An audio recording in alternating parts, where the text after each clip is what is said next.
clear. Yeah. Just tie it to my fat body.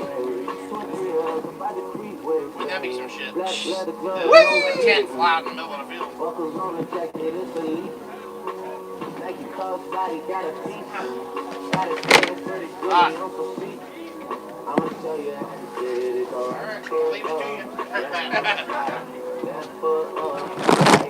Well, that was almost a. So same, but I don't think it's going anywhere still. Check. Famous last words. All right.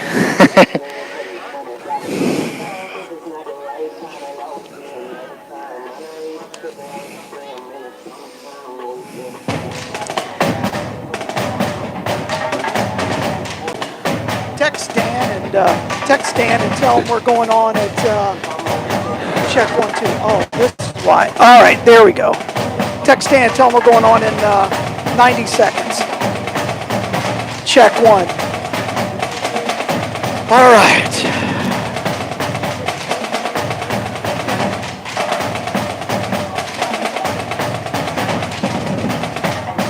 You got his number? Yeah, I just texted him. Beautiful. Well, that's nice. They showed up with 21 minutes. I guess they're not warming up.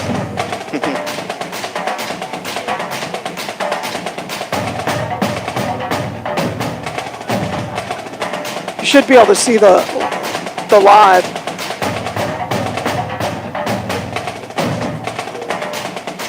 Woo! Hold on, Johnny. Marion County It's High going to be a School struggle. football. Connection. Are we on the Wi-Fi? Yeah. Being canceled, postponed, rescheduled, played early on Thursday night, which at the end of the day, the only game that I could really understand changing was the Vanguard Forest game since it was homecoming. And they had a lot of halftime homecoming festivities, so God forbid if it was rainy and muddy, it could have been tragic for those girls out there in their dresses. Oh my gosh, it already isn't going to be ready till Friday morning. Yeah, a lot of drama at Vanguard High School yesterday afternoon. Yeah. At about 10 a.m. But from what I understand, Westport did not play last night. Yep. Trinity was supposed to play against IMD, and that got canceled. Yep. I don't know about Lake Weir. Who knows about them? I didn't even bother looking. I don't know. Really someone told me Bellevue was the only game in town tonight. Well, yeah, North Marion's going to Hawthorne. Yeah. But that's the other game. And I think OCA is playing, but I don't know if that matters. But yeah, no rain right now, just a lot of wind, and this little makeshift tent that we got tied up above us at the top of the stadium. It could fly away, but we got it tied down pretty well, Galen. So I don't know.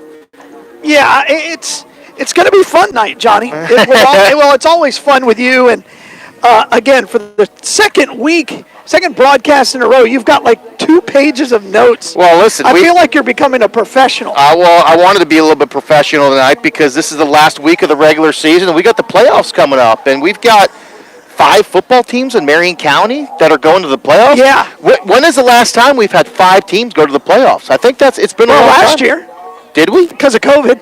Well, let's not count last year. Well, that's a Burton special right there. Yeah. He's like, well, Galen, in 2020, with the exception of 2020, which we all know is an anomaly, I'd like to know when the last time there was a 5 Marion County teams. It's a long night tonight with the white cap. Who do we? Oh, Ricky Howard. Is that him? Yes, it Ricky? Is. Oh man, it's a Ricky Howard crew. The good news is Weeki Wachee's just not a very good football team. They're terrible, John, and we're not going to talk a lot about them. They come into this game without a win. 0-9. The film I saw, I watched about 10 minutes. I said, okay, I've seen enough. Yeah. I don't need any more. And they run that gimmick offense. Everybody's super tight end. They got 2 quarterbacks, and you don't know which guy's getting the ball. But yeah, I haven't even watched the film because Rob Jordan?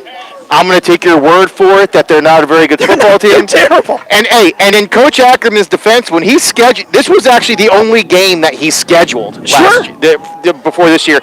And Weeki Wachee was a 5-5 football team. I wonder if we should take the tent down. It's not raining. We might need to during a commercial break. I think we're going to need to get some assistance and just remove the tent. Yeah, we'll do that in a little bit. But But no, the notes I have is about the playoffs coming up. Well, what I want to do before we do that, let's just set the scene a little bit more. Yeah. This is the last week of the season here, regular season for Bellevue. They're coming off of a really rough loss against Vanguard. I think they really got punched in the gut a little bit. And they had a bye week. They had a bye week to think about it and to get right. And, I asked Brady yesterday if he thought it was good that they had the bye week. He's like, I don't know. He goes, I think it showed the kids they have what they need to work on. But, and Brady will tell you, I think his kids went in there a little wide-eyed, John. That's the biggest game some of these kids have played in their career. Yeah, you know what? They got a little bit wide-eyed. I think there was some intimidation there, which I was a little bit afraid about coming into that game.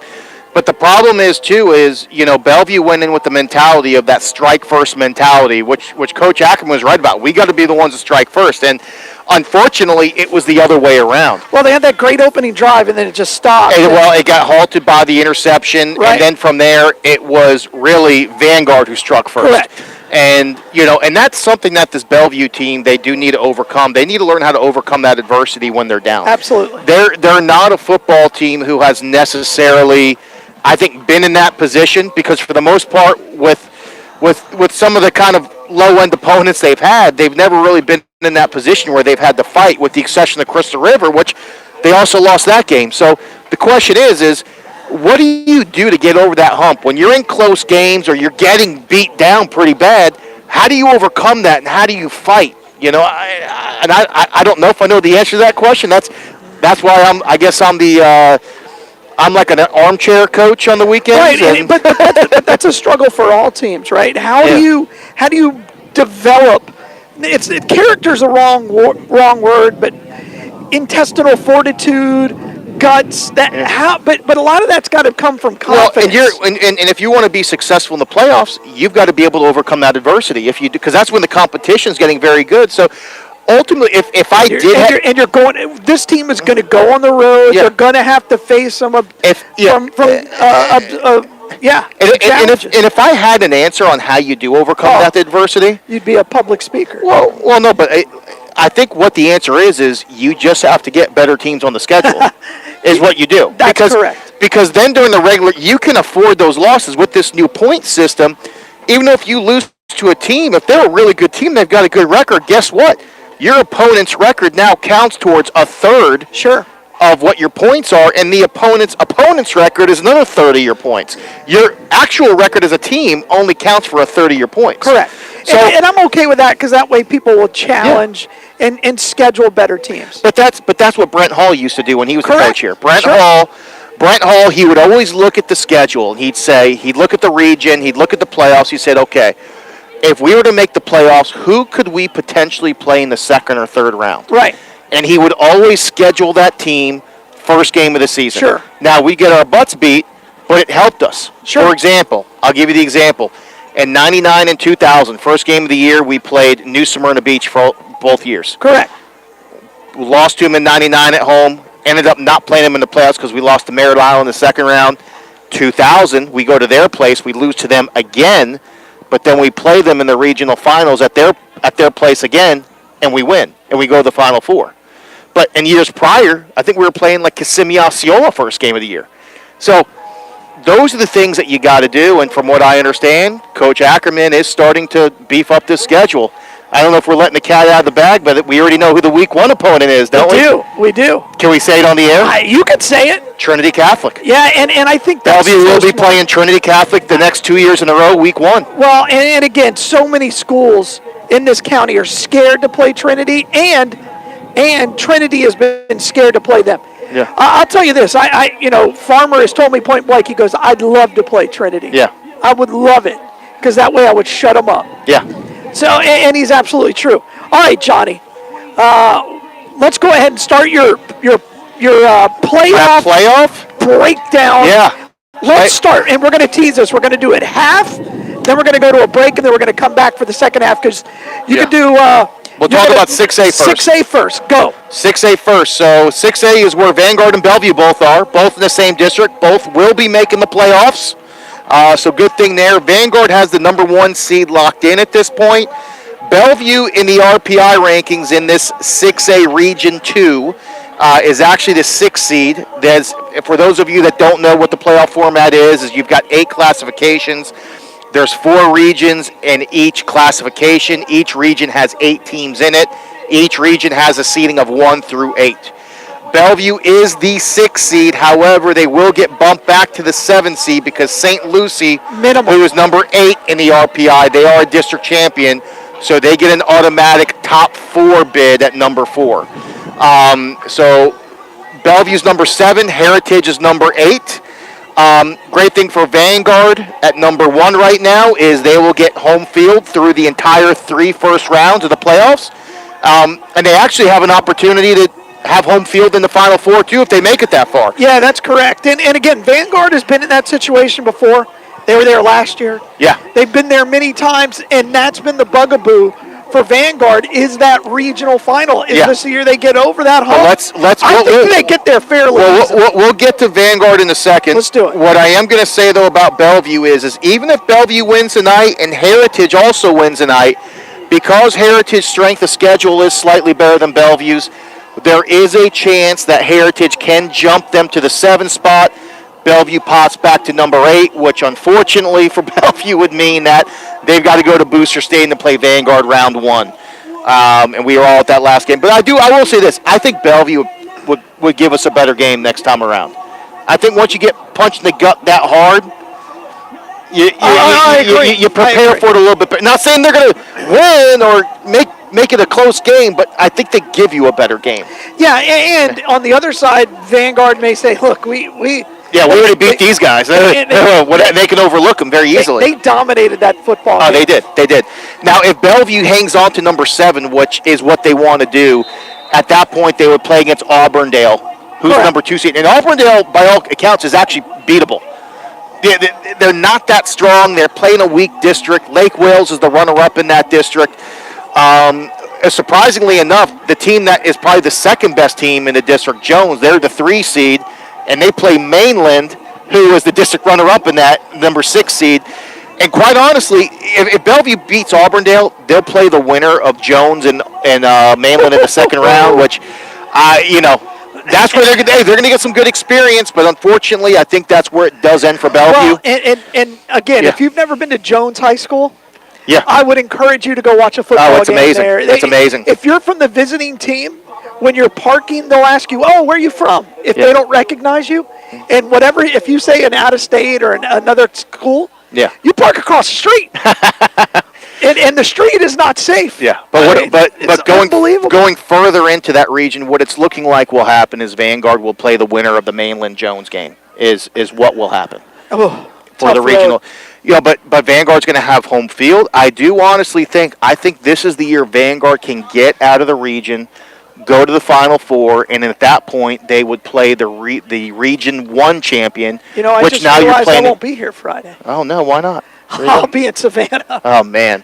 I just realized. We'll talk about that later.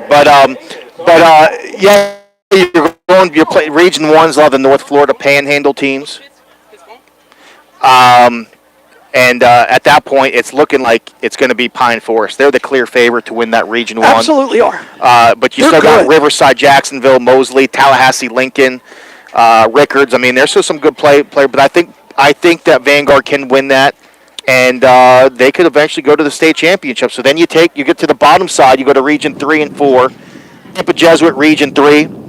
They're the clear-cut favorite. I know a coach down there in that area. He said, John, Jesuit's going to run away with this region.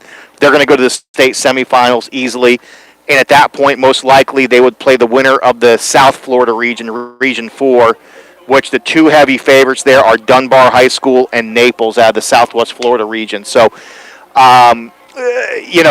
both really good teams. Dunbar on paper looks amazing. They beat some very, very good football teams. Yeah, and they always punch above their weight. All season, if you look at who they play, they play a bunch of 7A schools. Yeah.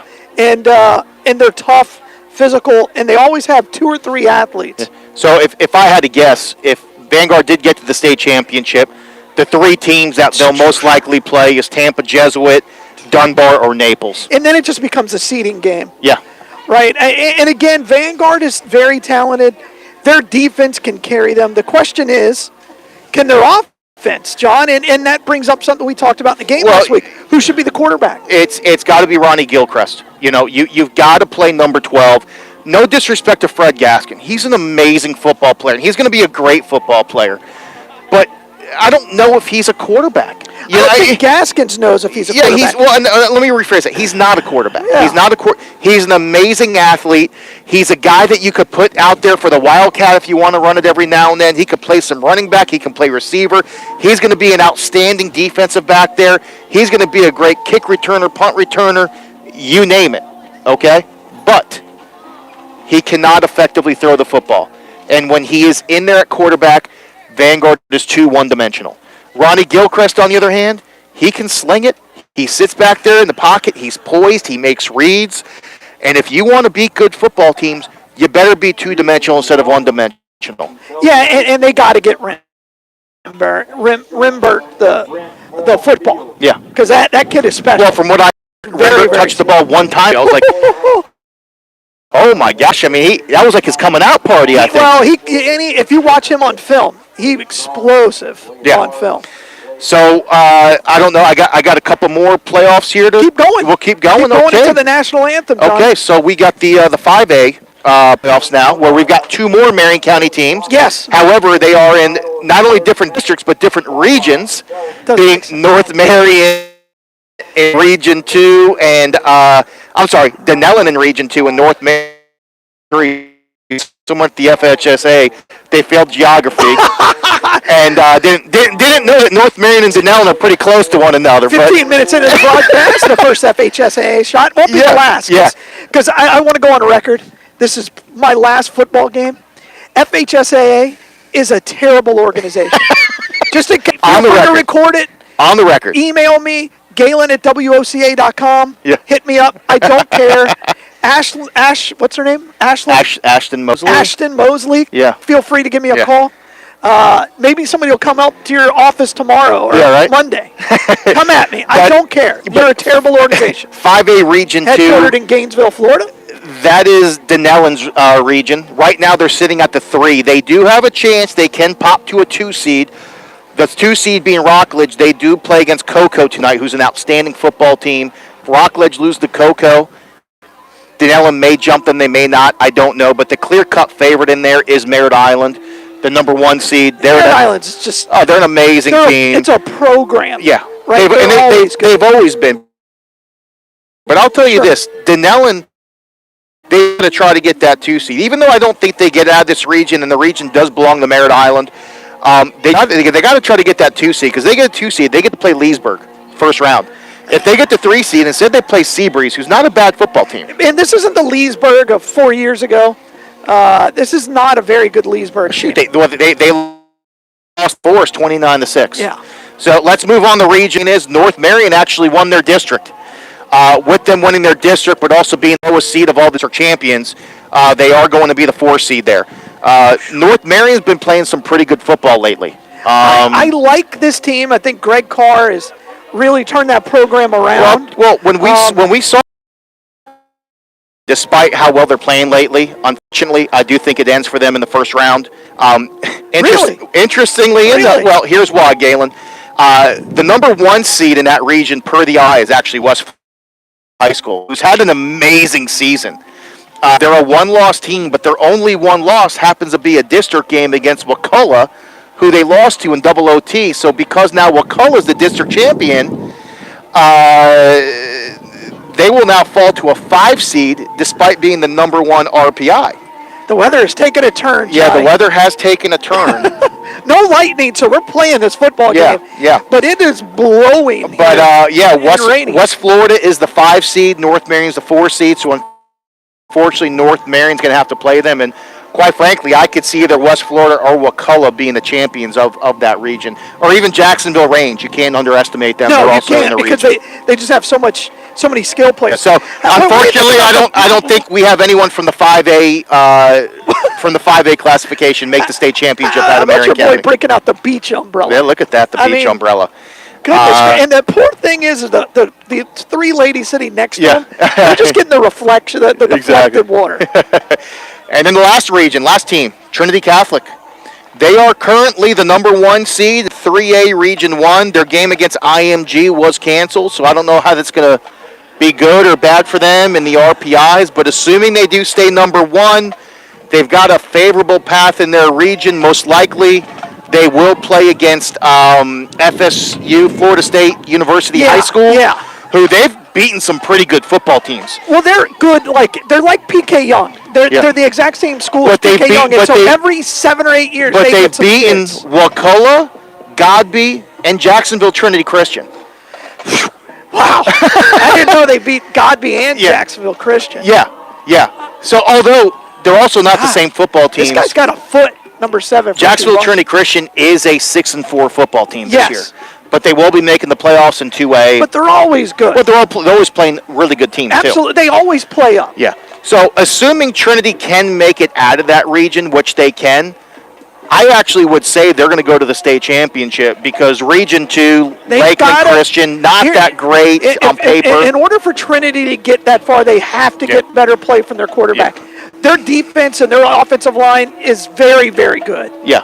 But can their quarterback play well enough? Here's the thing with Trinity Catholic is, though, they get to the state championship, it's over for them from there because really the real state championship in 3A is going to be the semifinal game of the Region 3 and Region 4, which will be Berkeley Prep out of Tampa versus Chaminade Madonna. Chaminade Madonna is the number 1 overall ranked RPI team in the state of Florida. Don't underestimate Berkeley Prep. They're very good. The center for that team is going to Penn State. I coached him in basketball. Well, shoot, they have an offensive lineman who's a starting left tackle for Ohio State right now. Yes. He's going to be a first-round draft pick. Yeah, well, he's a junior now, so he played there 4 years ago.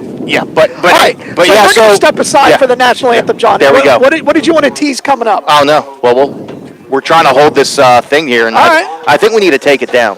It's raining. Oh, it's raining? Yeah. All right. Well, you're listening to high school football. We're going to come back with the kickoff between the Bellevue Rattlers and the Weeki wachee Hornets. I'm Galen Uno for John Ivory. We'll be back right after this.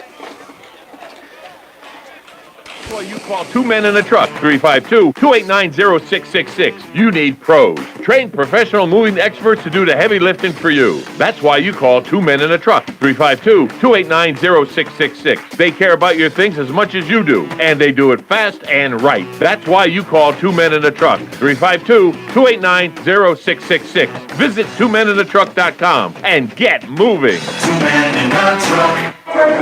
Attention passengers for Flight 1370. The plane has been delayed at its departure point and will be at least 2 hours late. We apologize for any inconvenience. Are you serious? It took us over an hour to get here, 2 hours going through security and getting our tickets, and now we have to wait another 2 hours. Yeah, it's beautiful here, but we're inside this overcrowded airport all day because the plane is stuck in bad weather. This is the last time we ever do this. When we get back, we're going to Ocala Aviation and getting our pilot's license. Yeah, we've been talking about that long enough. It's about time we did it. Then we could just fly ourselves and never have to deal with this mess again. Right. No long lines, no full body groping security, no baggage checks. Not to mention never losing your luggage. Remind me again why we haven't done that? Well, we're idiots. Oh, right. Attention all passengers. Are you wasting time boxing up packages and going to the post office or the UPS store? Are you tired of not knowing what you'll pay when you get there? Just Ship offers pickup service and flat rate packaging and postage rates, which takes the guesswork out of shipping while saving you time and money. So quit wasting valuable time and money. Call or text Just Ship at 352-234-3840. That's 352-234-3840. Just Shipped. Locally owned and operated since 1957. We are The Source, 96.3 FM, 1370 AM.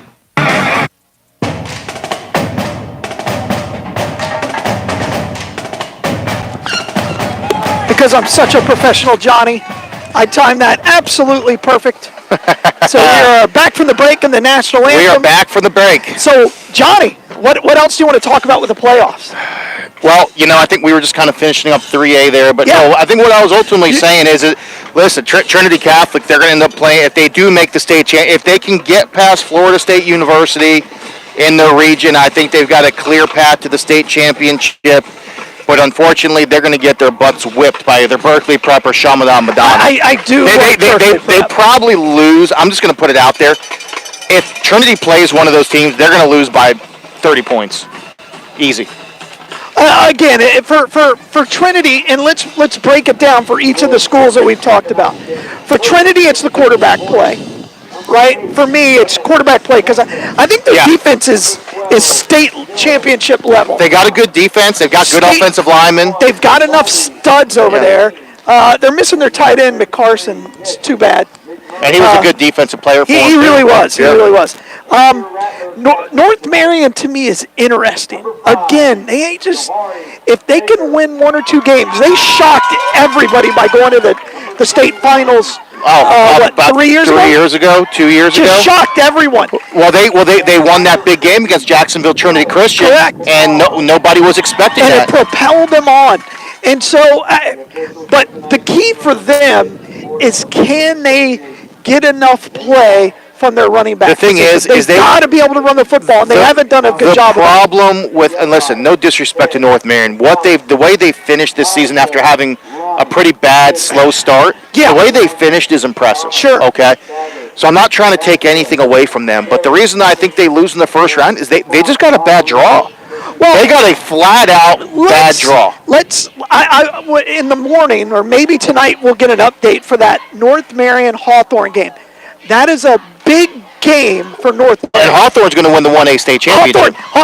We didn't talk about that, but Hawthorne could probably win the 2A and maybe even the 3A state championship. Yeah, no, they're good. They're that good.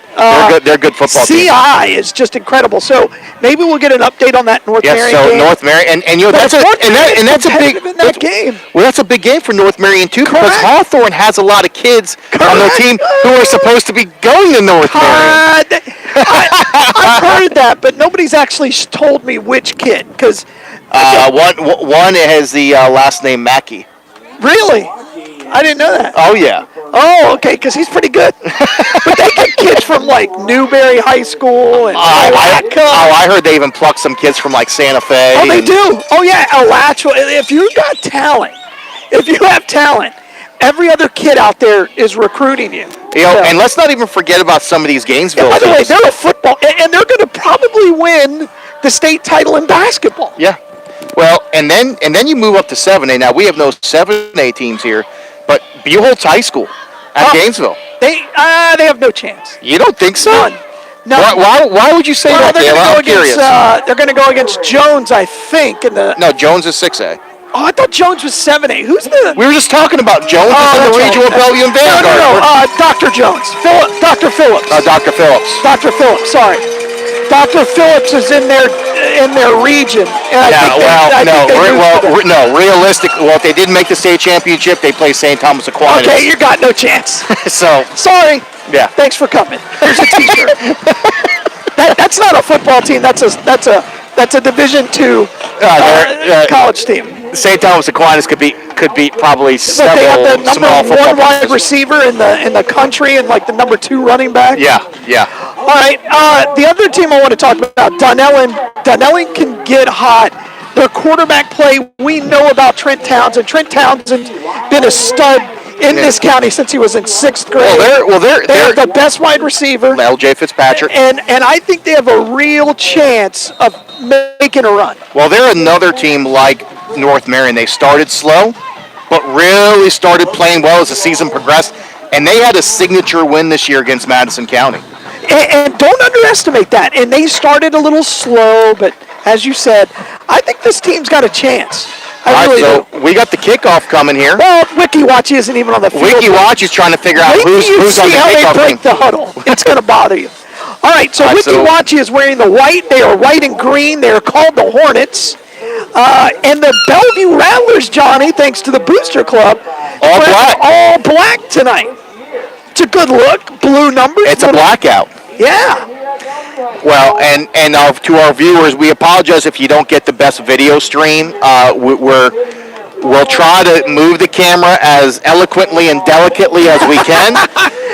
System, it should be working good. But there's really bad signal out here in Bellevue.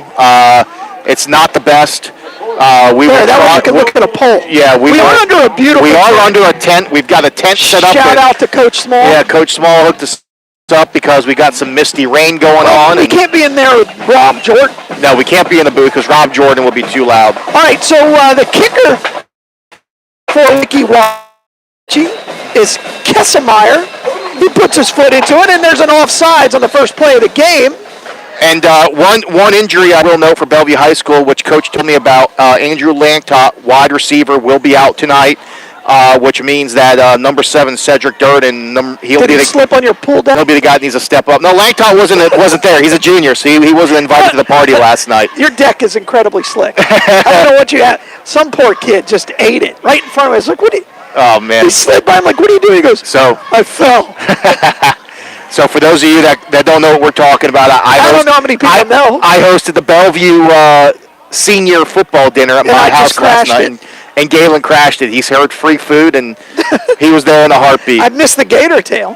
You missed the gator tail. Well, I'll tell you, when I put out the gator tail and the mozzarella sticks as an appetizer, those kids, they came feeding. It was like a pack of hyenas coming in there. And they had just came back from practice. All right, so here we go. Waiting for the kick for the second time. We've already had our first penalty with this illustrious crew. Offsides. And that was an easy call. Little pooch kick. It's picked up at the 20. He's going to head upfield. I can't quite get that number. Dudley. That's Dudley. He's over the 40. Picks up a block. He's over midfield. Couple of guys that breach. Dragging the whole team another 7 yards. He's still going. That's exactly what I saw in the film, Johnny. Yeah, Dudley, he's just too big. I mean, he's a big 6'4", 190-pound body. I think he's bigger than probably every lineman on Weeki wachee's team. I saw them play against Nature Coast. I watched the Weeki wachee film for about 4 minutes today. Yeah. And I saw the running back for Nature Coast. He was listed according to the program in Max Prepson. 5'9", 156. Yikes. He broke 6 tackles. But that looked like it was about a 45-yard kick return for Amari and Dudley to start the game for Bellevue. So now they get to start from the 35 going in. So Flight throws it over to the flats. Swander. That's Swander. Swander makes one menace, drags another guy, and gets about 8. And that'll be second and short. So Coach Ackerman just keeping it simple there. With the wind and the rain, he's not going to go deep. He's going to just throw a short little high percentage pass there, and Swander gets a nice 8-yard gain to give us a 2nd and 2 coming up. We didn't talk about it pregame, but I know Coach Ackerman was talking about all the records, making sure they were accurate. Yeah. Well, there's a lot of records that seem like they're not correct. Well, it seems like you got boxed out of a lot of them. Well, there's even some other records by Cody Wells that didn't look like they were right. I think they shortchanged 5 him. wide for Flight, and that's going to be an offsides. Looked like they shortchanged Cody Wells on some things as well. Offsides against the offense.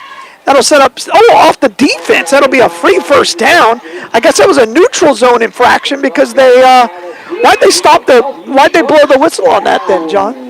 That's a good question. I don't know. Anyway, 1st and 10, ball sits at the 22. I don't think in high school you get the free play. Oh, okay. Flight drops back, fires again to the flats to Dudley. He falls, slips, really. He didn't really fall, slipped. It'll be a loss of 5. It'll be second down in about 14. But you know what? That's a catch for Dudley, and now he gets another catch to where he can potentially catch me for the season record of most catches in a year. Another John Ivory record going down. 49 catches, and that puts him, I think. But you were just an average player. I was an average. According to Price Harris, I was just an average football player. 5 wide, Flight drops back, 3 to the right. He looks that way. Now he fires across the middle to Swander, catches it. No, that's not Swander. I thought. All right, Johnny, hold on. You're going to go do a Mary Poppins and go flying with the tent. All right. We need to take this thing down. I think we're going to need to take the tent down. Yes, we're going to have to take this down.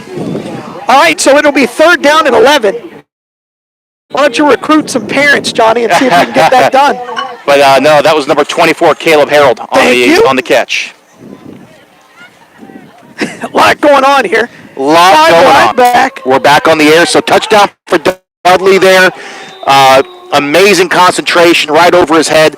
But that actually gives Dudley 10 touchdown catches on the season, which breaks both the season record and all-time touchdown reception record in school history by a Bellevue Rattler. Jackson Dennis with the extra point. Wow.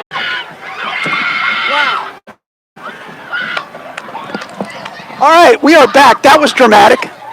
We almost lost the tent. John almost pulled a Mary Poppins.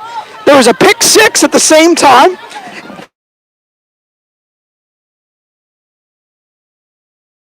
And my camera. Defensive touchdown by Bellevue. I didn't see because I was busy putting away the tent there, Galen. By the way, well done. And you should buy that kid a drink because he saved. Yeah. Where is that kid? Good kudos to him. All right, there's the extra point. It's blocked. AK-22. That was Jackson Dennis on the extra point. So did we see who scored the touchdown there? Yeah, it was Minor. Minor. Was it a fumble or a touch? I think it was an interception return. I don't know. I was trying not to die. That was fun.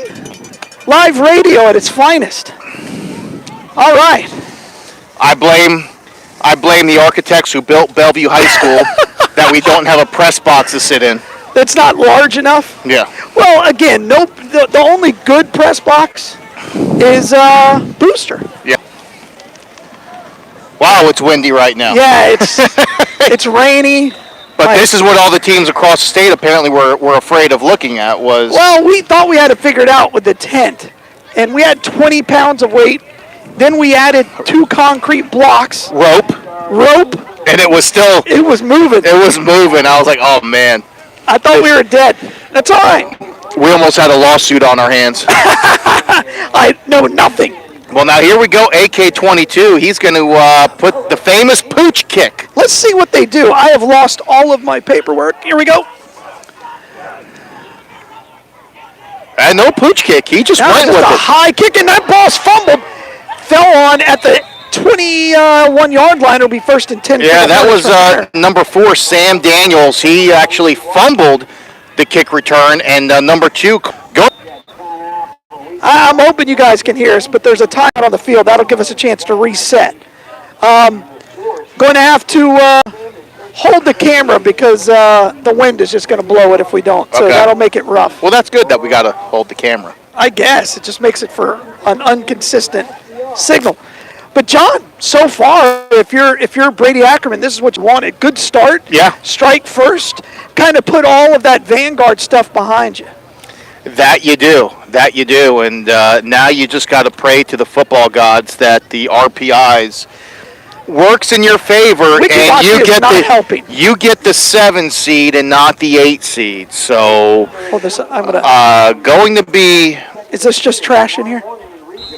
There is one water in there, which is holding down the weight. That's good. I'm going to just stick this in here. That way it doesn't get wet. All right, that's good enough, I guess. All right, hopefully we're still on, Johnny. Yep. We've got some viewers, so I'm hoping it's not too terrible. There's a handoff to the running back. He runs right over the right side, picks up 7, 8, 9. They're going to give him a first down on the play. So that was their biggest positive yardage of the game so far, and that was number 21, Colby Odines for the Weeki wachee Hornets. I thought they were the Mermaids. Or the Mermaids. Is that their nickname, Galen? No, the Mermaids? Have you ever been to the attraction? Yeah. Well, we remember we passed by there when we were going to Springstead when you took us on that field trip. By the way, this is the worst breaking of the huddle. What's this huddle? Can we zoom in on that? If you want to zoom in, they're like in a vertical line, and then they all break. It's like, okay, who are you fooling? All right, they're going to hand it off to Odines again. He heads over the right side, picks up 4. They found a little soft spot on the right side of that defensive front, John. Yeah, it looks like they're attacking somebody over there. It does appear that was big number 60 for Bellevue on the tackle. He's a load. Keandre Solomon, he's a junior, 6'3", 275-pound kid. I told you when I saw this on film, like, John, this is going to bother John.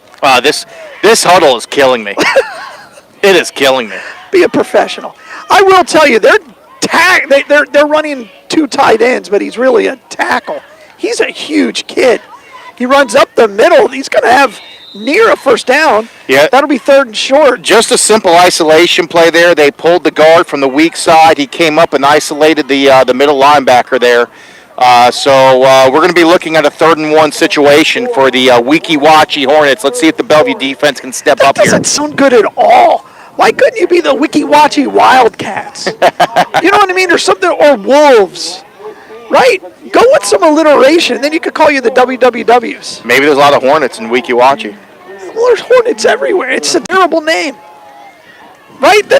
Would you agree with that? It's a terrible fighting name. Hawthorne are the Hornets. Oh, there's a tackle in the backfield. Wow. That's your man, Freitag. Freitag, yeah. Big play by Freitag. Freitag comes in from the backside defensive end. the play's going to the left. Almost looked like he was trying to bounce it outside there. Big play. Freitag gets him from behind. Actually, a little bit of a loss there. It's about 4th and 1.5 instead of a 4th You and haven't 1. won a game all year. Yeah, and they're going to go, Weeki Wachee's going to go conservative here and bring out the punt team on 4th and 1.5. Now, they are on their own 36, but like you said, you're a winless team. What do you have to lose? John, can you do me a favor and go ahead and count the number of parents on the visiting side? About 4 minutes, 5, 4 6, seconds. 7, 8, 9, 10, 11, 12, 13, 14, 15, 16, looks like about 20. You don't even need your toes. It's not a lot. And it's not far, right? Unless you go. Well, what's interesting is you only got that many parents and you got more players. That means a lot of the players' parents aren't even coming to the games. Well, they knew they could watch it right here on WOCA, The Source. Galen, John Ivory, we got you live. We're through the windstorm. We survived it. Well, and now Weeki Wachee, they get a penalty, so that's going to back them up 5 yards. Their third penalty. Yeah, and it's a false start on your special teams. That's 3 false starts. Well, and 2 have been on special teams. Unbelievable. Kickoff team and punt team. When you're That's committing, coaching. Yeah, when you commit silly things like that on special teams, that's coaching, 100%. So Dudley is back deep. That ball's almost blocked. He's lucky to get away. He was lackadaisical at best. That ball's going to bounce out of bounds just on the other side of the 50. So it'll be 1st and 10 for Bellevue. They're going to mark it down at the 45 for Flythe. Yeah, so how long does Flythe play in this game? So this is what Coach Ackerman does. He says, listen, guys, if we've got a running clock going into the half, he lets his starters play one more series in the second half, and then that's it. I have a feeling Weeki Wachee will go ahead and let that clock wind. Yeah. Bellevue's going to be the benefactor here of a poor punt, and they're going to be able to start from their own 45-yard line. Did they call a timeout? Is that their second timeout? I think so. Come on, play the game. I will say this. Coach Ackerman has in his backup running back, Eric McLaughlin, in the game, number 11. What do we do? Oh, no, they're winding the clock. I guess the Weeki Wachee coaching staff, now they're going to call a water break? Oh, that's a typical. Seems like these officials can't make up their minds. This is a typical Ricky Howard game. This is Ricky Howard. He's just happy to be here. He's getting a check. Right now, I guarantee you he's talking about what he's doing tomorrow at the MCYFL game. Who he's going to win. Who he's going to screw over. Correct. That's exactly what I was going to say. Who am I going to screw over at MCYFL tomorrow? Look, are we doing it? Because they have the same crews, by the way. Yeah. And you would think they would communicate better. But he's like, no. I've got the Knights. The Knights will win. I will bet you that Eric McLaughlin gets a carry on the first play. Well, it's senior night. Well, he's not a senior. He's a junior. Oh, I thought he was a senior. Oh, no, he's a junior. I feel like he's played here for 7 years. Yeah, well, he's been, one of the best players on the team the last couple of years. But, no, I can bet you with him in the game, I know Coach wants to give him some carries. I can bet he gets a carry here. Going deep to Jackson Dennis, maybe. Nope, they give it to him in the backfield. He's hit, breaks a tackle, breaks another, breaks a fifth with a good stiff arm, and he's brought down after a gain of 15. That'll be an illegal block. It's a Ricky Howard special, and that'll be a hold. But do you see the poor tackling by this team? Yeah, he should have been tackled in the backfield there. How about hitting a tackling dummy? Yeah, he should have been tackled in the backfield there, but Eric McLaughlin, he does a great job there, breaking a couple tackles, making some guys miss, and what should have been about a loss of 2 turned into about a gain of 15. But with however, we've got a holding penalty. They're calling. It'll be 1st and 9. Yeah, they're calling the illustrious holding on outside wide receiver there, Jackson Dennis. Was not a hold. Once again, these referees don't know the definition of a hold when the wide receivers are blocking in open space. They think just because a guy's blocking and he's got his hands on him, it's a hold, but it's not. So Dudley's in motion. He's going to get the little toss. He's got 9. He's got almost the first down, and he's going to be brought down. By the way. Was that a flag that flew out? Doesn't look like it, but there's a flag on the play. You know what's funny? That's another illegal block again. So that'll be a 10-yard penalty from the spot, and it'll be 1st and 9 for the Bellevue Raptors. Hey, you want to know something? What a terrible call. So that is actually going to get negated, but guess what? That was actually a pass. Oh, look, Coach Carr, the wide receiver coach, he gets flagged by the ref because he's getting after him about the holding calls that they're calling on the wide receivers right now. Once again, the Ricky Howard crew, they're terrible. Well, the Ricky Howard crew, they don't know what the definition of a legal hold is. They think because a wide receiver is blocking someone in open space, despite that his hands are inside the shoulders, they think it's a hold. So I guess if you're a wide receiver, when Ricky Howard's officiating the game, don't block. Just don't block. You got to let your guy get tackled. They're going to give it to McLaughlin. He's got 10. He's got 15. He's over midfield. And he's knocked out of bounds right about the 30-yard line. Check for penalties, John. No penalty. Yes, only the third play today without a penalty, and that includes the kicking game. Yeah. So, good run there by Eric McLaughlin after 2 straight penalties. He rips a nice run, which looked like about a 20-yard run from McLaughlin there.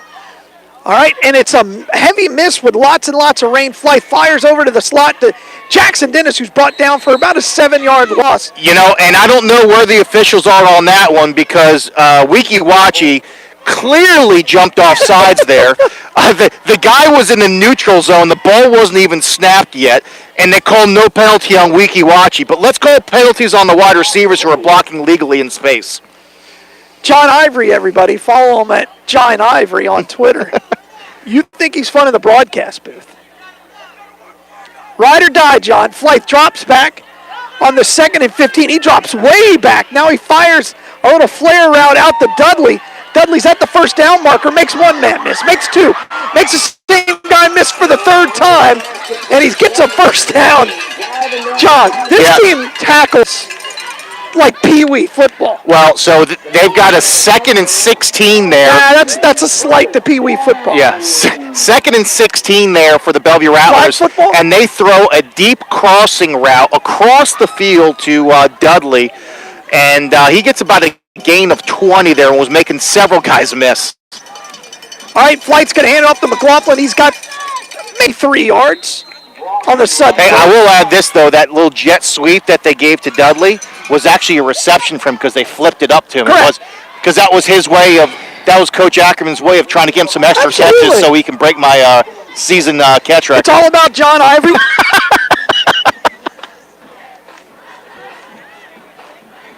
All right, here we are. It's 4:29 left to go here in the first quarter. 13-0 Bellevue. Rain's really starting to come down after we took down the 10th. Flythe rolls out to his left, fires in the end zone. It looks like it's a catch. No, it was incomplete. Okay. He threw. Good thing he didn't throw that where it could be caught. And by the way, that is Langtot, so he is playing tonight. Well, your information is golden as always. Well, Coach Ackerman's the one who gave me the information. Sure. He's the one who told me we won't have Langtot tomorrow night. Well, he lied to you again. All right. I wonder what else he's lying to me about. He doesn't really like you. All right. So Bellevue's knocking on the door. Ball sits at the 12. Flythe drops back. He's under a little bit of pressure. Rolls out to his right. Fires into the end zone, and it is incomplete. He had Jackson Dennis open. I don't know who he was throwing it to. Was it at Lancott or Swander? Yeah, but, he had some open space there. He could have just ran it, quite honestly. He could have kept it, ran it. But you know what it is? I think Flythe is trying to learn to be more of a quarterback than a runner. If he runs. Yeah. So 4th and 7, and they're going to kick it with AK double deuce. AK-22, Kazmarski. So this is looking like it's not the shortest. 29-yard field goal? Yeah, 29-yarder. In the wind, dead into the wind. Well, yeah, he's kicking into the wind here, and it's windy. This is a legitimate kick. This ball could blow backwards. Great kick. He powers through the window. And it's good. Wow. Did you see that ball just stop? Yeah. This wind is something else. So what was a 29-yarder, quite honestly, with the wind? That was really about a 40-yard field goal. I'll give you 35. Yeah. For sure. But nonetheless, it is 16-0 here at Bellevue. And it's a side wind. I mean, while he was kicking into the wind, it's got to go in at an angle. What's interesting about this weather that we have going on is it seems like we've got rain going in a lot of different directions right now, too. Everything's getting wet, John. This is not ideal. Hey, if there's a trash bag in there, bring it to me. I need a trash bag bad. We're going to have a fire. That would be great. I haven't had that on a broadcast. I have had almost everything else. Only at Bellevue. No, everywhere. No, everywhere. One time I was at Jacksonville, this lady kept flashing me. I was on a live remote at a taco place. She just kept flashing me. What was I supposed to do, John? And I was a professional broadcaster back then. I didn't talk about it. Wow, that ball moved. Here, Johnny, hold camera. Number 2's carrying it over the right side, runs out of real estate. So he just decides to go out of bounds right about the 10-yard line. Yeah, that's number 2 on the carry, Carlito McLaughlin, and he just ran out of real estate there. It looked like about 4 guys from the kickoff team for the Bellevue Rattlers were just all over him there. I will say this, number 26 for Bellevue, he was really the guy kind of leading the cavalry there in the pursuit for the ball carrier. That was Braden Roseberry, a freshman linebacker.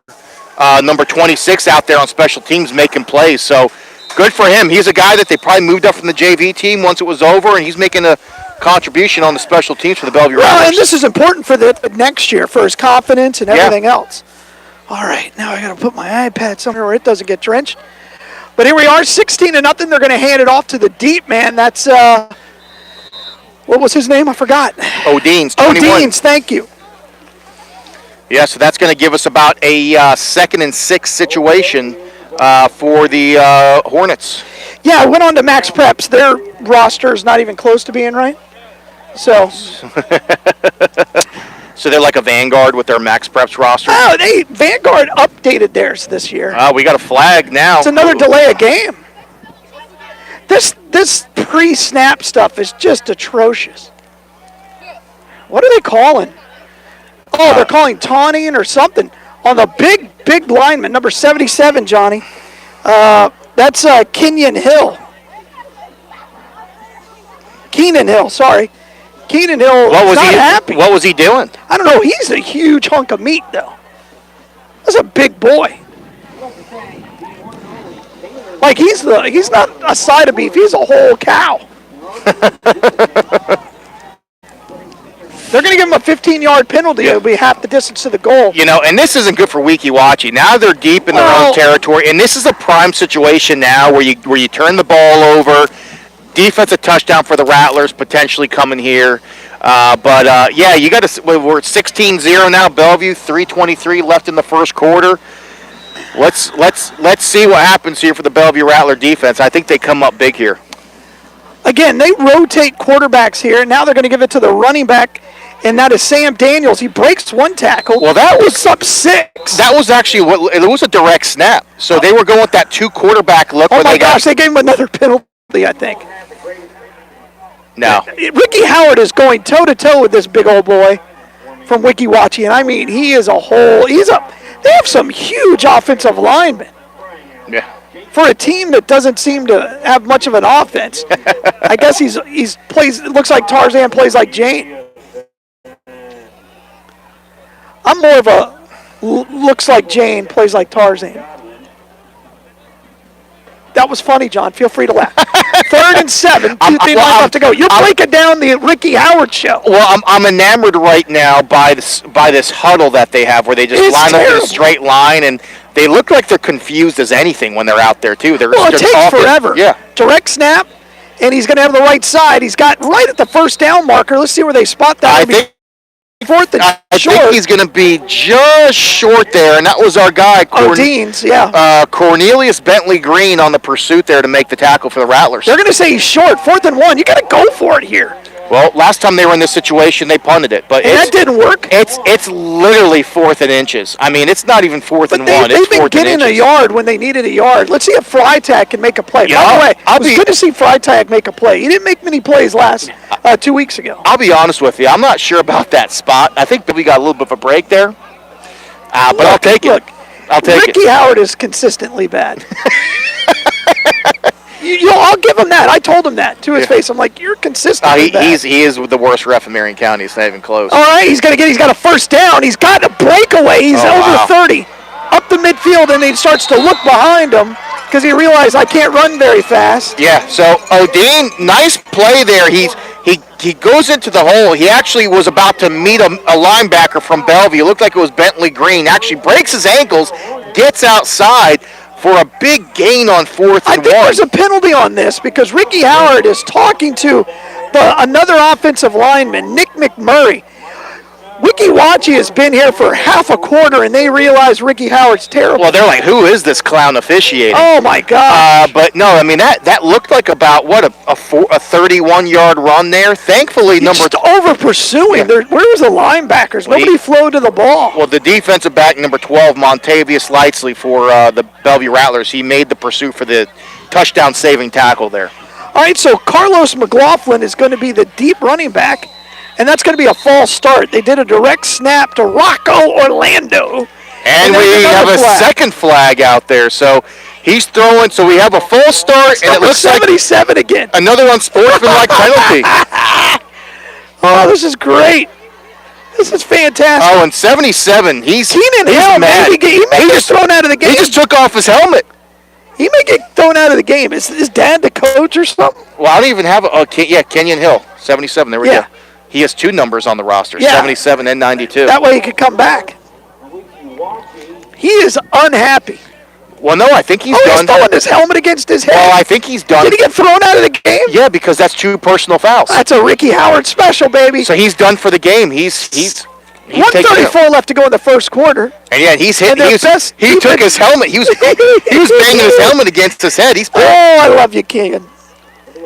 Keenan, you could play on my I'll be honest though, I don't really know what he did out there to warrant it. I don't know that. I mean, is he blocking too hard? But I'll tell you, because that's what Ricky Howard's crew does. Why are they talking? Yeah, I don't know.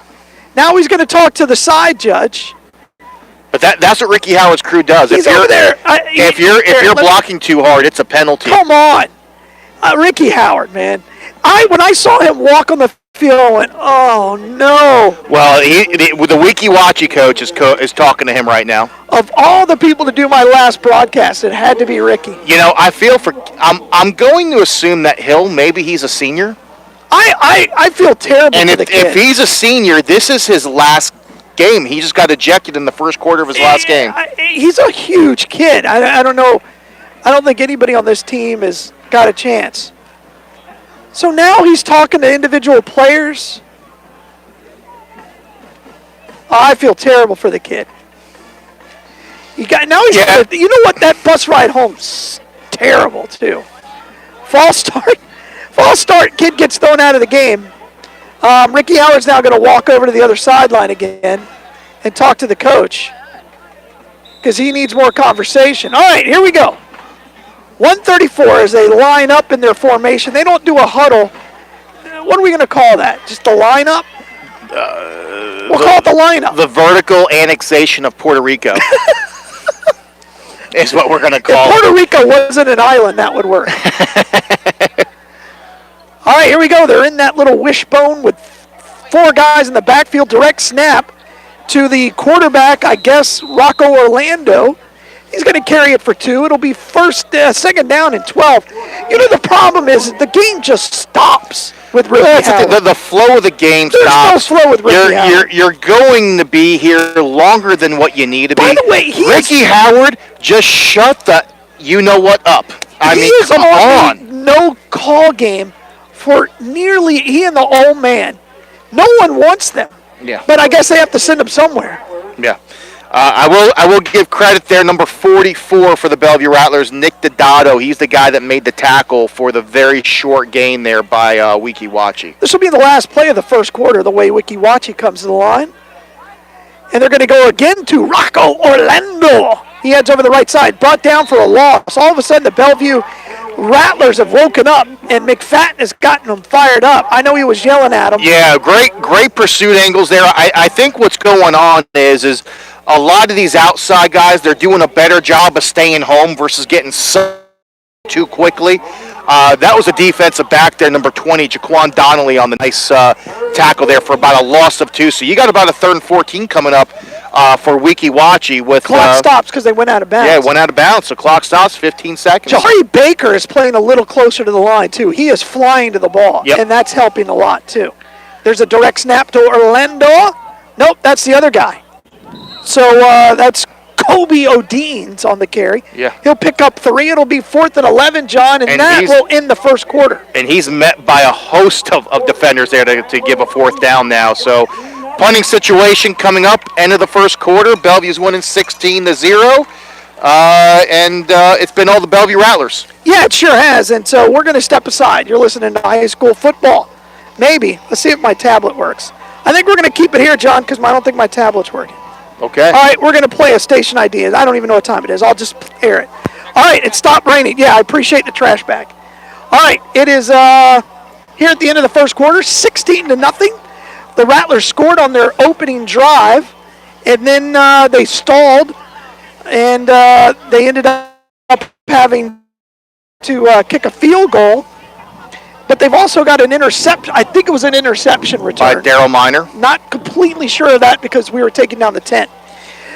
It is a windy, rainy night.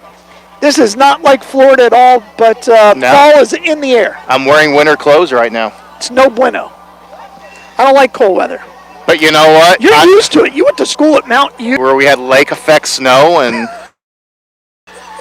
How miserable was that? weather and practice. Well, here was the worst part. So, like, I remember. By the way, it's story time with John Ive. Well, brought to you by the FHSAA. Brought to you by the FHSAA. No, the worst part is when you're not a starter in college and you're like just a backup, and you're not even on the scout team. You're a backup to the starters, so you have to stand on the sideline freezing your butts off during practice, not getting any reps. I'm like, man, if I was scout team, I could at least be giving them a look and being warm, get warm a little bit. That's true. There's the punt. Amari Dudley isn't going to even get close to this. The ball bounces, and it'll be down right at the 46-yard line on the Bellevue side. It'll be 1st and 10. We used to bring to practice, there were these hand warmers. Sure. They were like little bags, and you would shake them up and put them in your gloves. And Right. Anybody who's ever been hunting has had those. Like right now, I would have those if I was hunting. This is why I don't hunt. The best was, one of my teammates who was also from Florida, Pierre Garcon. Sure. We all know Pierre Garcon. Well, you probably know him a little better. Yeah, but Pierre, he could not deal with cold weather. And he probably could have quit practice. Coach, I'm too cold, I'm going. They probably said, all right, you good. All right, Flight drops back on this 1st and 10. He steps away from one, rolls out to his left. He's got a man deep, but he's going to tuck it and run. He's going to be brought down at the 49-yard line, and 77 is back in the football game. He's back in the game. Kenyon Hill's back in the game, but we do have an injury out there. It's a bad injury. Yeah. He's grabbing his knee. Yeah. Grab the camera. We're going to step aside because it took Howard a good 20 minutes to figure out that he was hurt. You're listening to high school football right here on WOCA, The Source. Let's see if this works.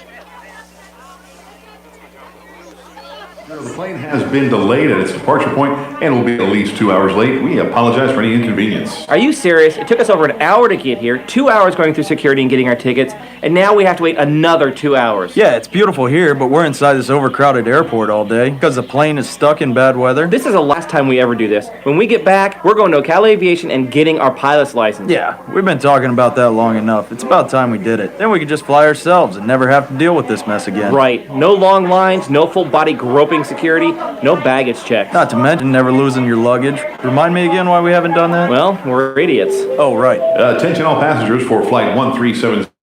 It looks like the plane is going to be delayed a little bit longer. The airline has lost the pilot's luggage. Isn't it time you got your pilot's license? Call Ocala Aviation today. 352-861-7484. That's 352-861-7484. Hey, you've earned it. Call today. You know what you want to do in retirement, but do you know how to get there? Tune in to Coasting into Retirement with Gary Marriage of Nature Coast Financial Advisors, Sunday mornings at 8 to get answers to your retirement planning questions. Plan today so you can do the things you've always dreamt about doing in retirement. Listen Sunday mornings at 8 to Coasting into Retirement with Gary Marriage of Nature Coast Financial Advisors. Our firm offers insurance services. Are you wasting time boxing up packages and going to the post office or the UPS store? Are you tired of not knowing what you'll pay when you get there? Just Ship offers pickup service and flat rate packaging and postage rates, which takes the guesswork out of shipping while saving you time and money. So quit wasting valuable time and money. Call or text Just Ship at 352-234-3840. That's 352-234-3840. Just Shipped. You're getting ready to move and you work hard. That's why you call Two Men in a Truck, 352-289-0666. You need pros. Trained professional moving experts to do the heavy lifting for you. That's why you call Two Men in a Truck, 352-289-0666. They care about your things as much as you do, and they do it fast and right. That's why you call Two Men in a Truck. Right here on The Source. WOCA. Ocala.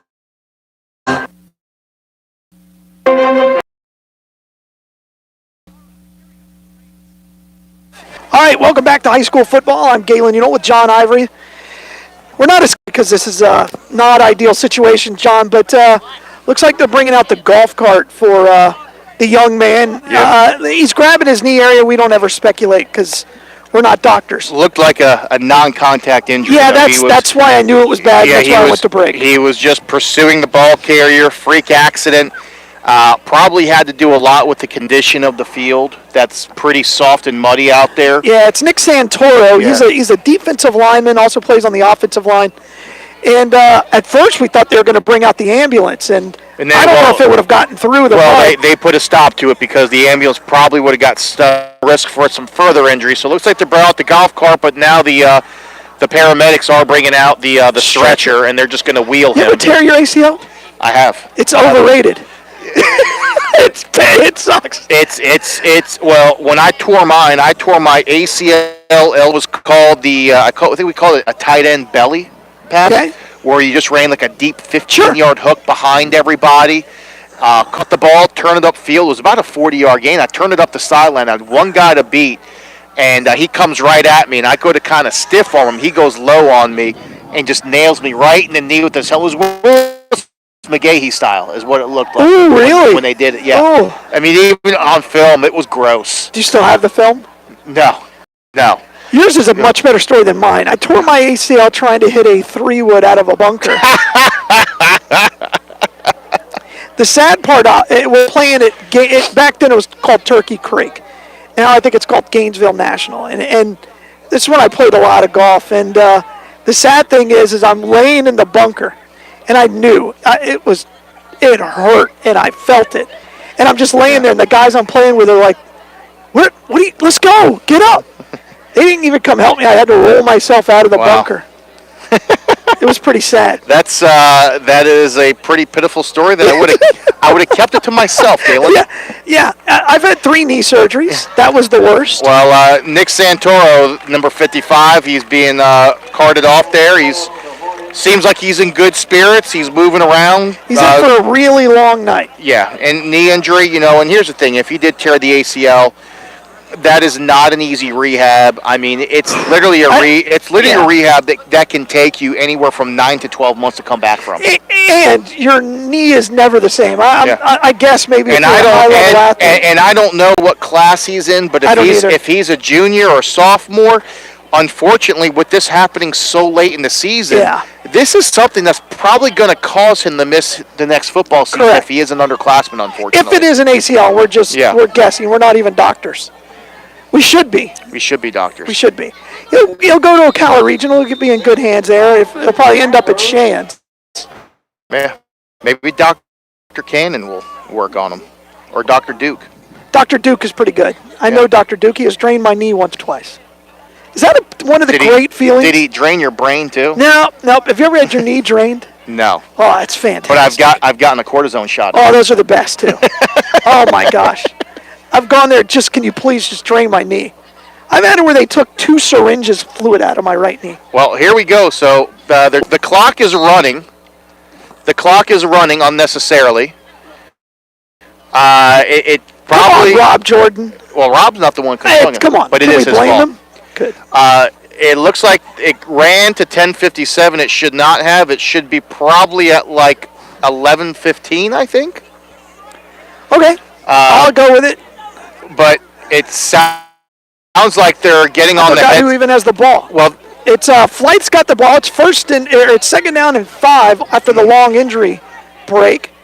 11:55 is what they're saying the clock should be at. Okay, let's put it on there then. Right now it's reading 10:57, but the ref I don't think it matters. The ref needs to correct it to 11:55. And I hope his parents are here. There's only 10 of them. Or 11-10 is what they get it to. And you can tell it's not good. The chemistry on the squad's not good because the parents couldn't be further apart. Yeah. Flight's going to hand it off to the running back. I'm not quite sure who that is.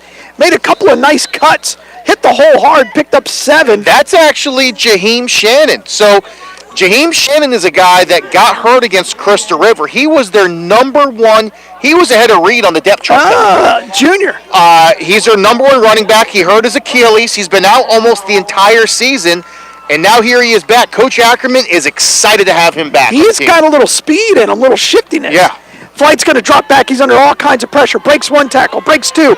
Tucks it in. Goes over the left side. He's brought down by my favorite guy.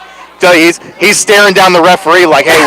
He literally got up and said, did I do anything wrong? Was that too much? I like this kid, 77. I like this Keenan Hill kid from Weeki. He might get an Ivory Award. Because we have to reward those at halftime. Well, he reminds me. Right, we have to do Ivories at halftime. He reminds me of a guys we used to have at Bellevue back in the day, like the Liccardellos and TJ Cook. They wanted to fight everybody. He gets in a fight every day. Yeah. Flight drops back under pressure again. Good blitz pickup. He's going to fire deep for Amari Dudley, who goes up, tries to make a catch. Tries to high point that ball, but it falls incomplete. It'll be 2nd down and 6. Yeah. Just not the best read by Flight there. Not sure if he should have gone there. It almost looked like Dudley misplayed that because of the wind. Yeah. I wonder if the ball pushed that. But again, that's the ball that Flight cannot throw in the playoffs. Yeah. Right? That's what he tried to get away with at Vanguard, and they're just too good. Yeah. And you're not going to get away with that in the playoffs against good football teams. 2 wideouts each way for Bellevue. The deep back is Jaheim Shannon. They're going to fake the option to the right, and Flight is going to be brought down right behind the line of scrimmage. Well done by the Weeki defense. Yeah, Weeki did a nice job there reading that. One man went with the pitch, other man played the quarterback. It was perfect. They played that perfectly to force a 4th down now, but this really is 2-down territory for the Bellevue Rattlers. I understand it's a 4th and 9 they're going for, but they are on the Weeki 41. Offense has kind of stuttered here. Offense has stuttered. Stuttered or sputtered? It is sputter. Yeah. I stutter. Thank you. 4th and 8. Flight drops back. Under pressure again. That's like an all-out blitz. He makes one man miss. He's got enough for a 1st down. Spin move. Hits the X button. Stiff arms another guy. Still on his feet. Gets all the way inside the 20, John. That was an interesting ending. And this team can't tackle. And I have to say this because it's the most entertaining thing on the field. Is my man Keenan is having an earful with Ricky Howard. Ricky Howard's giving him an earful about something. And Keenan's he's in Ricky Howard's head. Yeah. I don't know what the discussion is about. Every single play. Like, it doesn't look like he's doing anything wrong. I don't know what he's doing, but I'm loving it. I'm going to go have a discussion with Keenan Allen after this Keenan Hill. I'm going to have a discussion with Keenan Hill after the game and ask him what exactly was going on, because I'm curious. There's something going on. It's a running dialogue. Maybe he's mic'd up. Yeah. But hey, we'll see it on YouTube. Nice run there on 4th and 9 by Flythe. I mean, that what looked like he may have not even got it. He made some nice moves there and made over a 20-yard gain, 23-yard run there. And Weeki don't think they're blitzing or anything. They're just bringing 5, and Bellevue is just a barn door. Yeah, well, unfortunately, the offensive line kind of has been the inconsistent part of this Bellevue football team throughout the season. No disrespect to these guys. They're trying hard, but they've just been inconsistent. I mean, I've seen plays where they do pretty well and other plays where they don't, And I actually had a conversation with the O-line coach, Chris Dugood, about this. And, what he attributed the inconsistency to is too often they don't play as one unit. It's always one guy. Ooh. It's one guy. Oh, everyone else is doing their job, and it's one guy. And he said every time it's someone different. It's not it's not like it's one or two of the same guys consistently. He goes, they rotate on who's going to be the guy that messes it up. And as we all know, it's hard to coach. Well, when one guy messes up on the blocking scheme, it really messes up the whole thing. Yeah, you all look terrible. Yeah, the whole team looks terrible. All right, so here you go. It'll be 2nd down and they'll say you got back to the line of scrimmage to 10. They're going to bring in a little fullback. It's the pistol. They got McLaughlin in there at running back with tries to put his into the end zone, and he's knocked out of bounds. You haven't seen Gene Reed in the first half at all. I don't know what's going. Maybe he's suspended for he's on the sideline. He looks fine. Maybe he's suspended for the first half or something. I don't know. I'm just speculating right now. That's a bad speculation. Yeah. It is senior night. Yeah. Who knows? I'm only speculating. Maybe he's got an injury. But it doesn't look like he has an injury because he's dancing on the sideline. 2 wideouts each way. Flight got time, fires into the end zone, and it's dropped by Swander. That's man. That's uncommon for Swander. Uncharacteristic drop for Swander there. Hit him right in the chest. Well, quite honestly, Swander has been probably their most reliable receiver when it comes to consistency catching the ball. You know what that was? Sleeves. Yeah, he's got sleeves on, but still you got to catch with your hands. Oh, I thought that was somebody's hat. Yeah, that was a sleeves. He probably never wears sleeves. Swander's just running a simple drag route there, right at the goal line, had it, and good pass there by Flythe. Unfortunately, second and goal from the 6. McLaughlin's a running back. He's going to stay in and protect. They're going to throw the little go route to Amari out into the corner, and that is incomplete. So Amari, they had a trips left there. Amari was the most inside slot receiver. They ran a double slant there by the 2 outside guys. Amarian hits him with a wheel going to that pylon, and unfortunately the ball was just slightly overthrown by Flythe. You know, it's one of those nights. Do you wear gloves? Do you wear sleeves? Do you not? Again, these kids haven't played in these kind of conditions. It's cold. It's windy. Yeah. It's a good day for Coco. They're going to give it to McLaughlin. No, they fake it. Flythe's under pressure, makes a man miss, rolls out to his left. He can run it into the end zone if he chooses. Breaks a tackle and gets in. Touchdown, Flythe. I thought he was just going to put his foot in the ground and run it in. He kind of danced a little bit. Yeah. Flythe, he glides out there. He's a glider. Yeah, sometimes just put your foot in the ground and run, son. Yeah. It doesn't have to be fancy. Yeah, he likes to glide. He likes to make it look pretty. Nice run there by Flythe. Looked like two pass rushers from Weeki wachee got through the offensive line there, and he gets around them and gets to the corner and beats them with speed. AK 22 to make it 23 points on the board. How about that for alliteration? Good snap, good hold, and the kick is no good. Wide right. Another uncharacteristic thing there. AK 22 I don't know if it slipped. It just pushed it right. Yeah, so now we've got 22-0, and they've left 2 points off the board with extra points, 1 miss and 1 block. Not typical of the Bellevue Rattlers. Not this year. No, that's for sure. Not under Brady Ackerman. And again, Ackerman's coming in with only 2 losses this year. He has shocked a lot of people, me included. I saw the schedule, and you were all in. You're like, oh, we could be 7-0 and all this. And I was like, it's Bellevue. Listen, I wasn't sold at first either.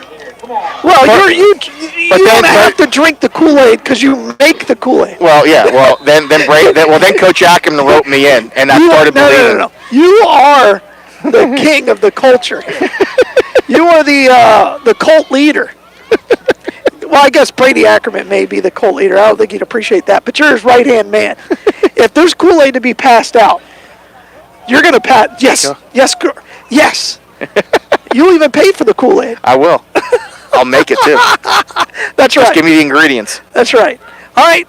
There's the kickoff in the 22-0 game. 8:14 left to go in the half. That's going to bounce. Wow, what a kick. The wind. He got help from the wind. 15 yards. They went 5 yards deep into the end zone. I'm not, like if you were playing golf today, you would be so frustrated by this. That was a 65-yard kick by AK-22. Maybe 3-club wind. Yeah.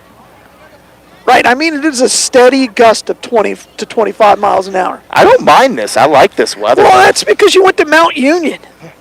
This is like summertime. I lived in the Philippines for 3 years. I am freezing. Were you doing missionary work with Tebow over there? Is that what you were doing? We were there. I was there well before he was even born. But 1st and 10 from the 20. Our boy Keenan Hill is at right tackle back in the game. Yep. And the running back couldn't quite catch his number. He's going to be hit from behind.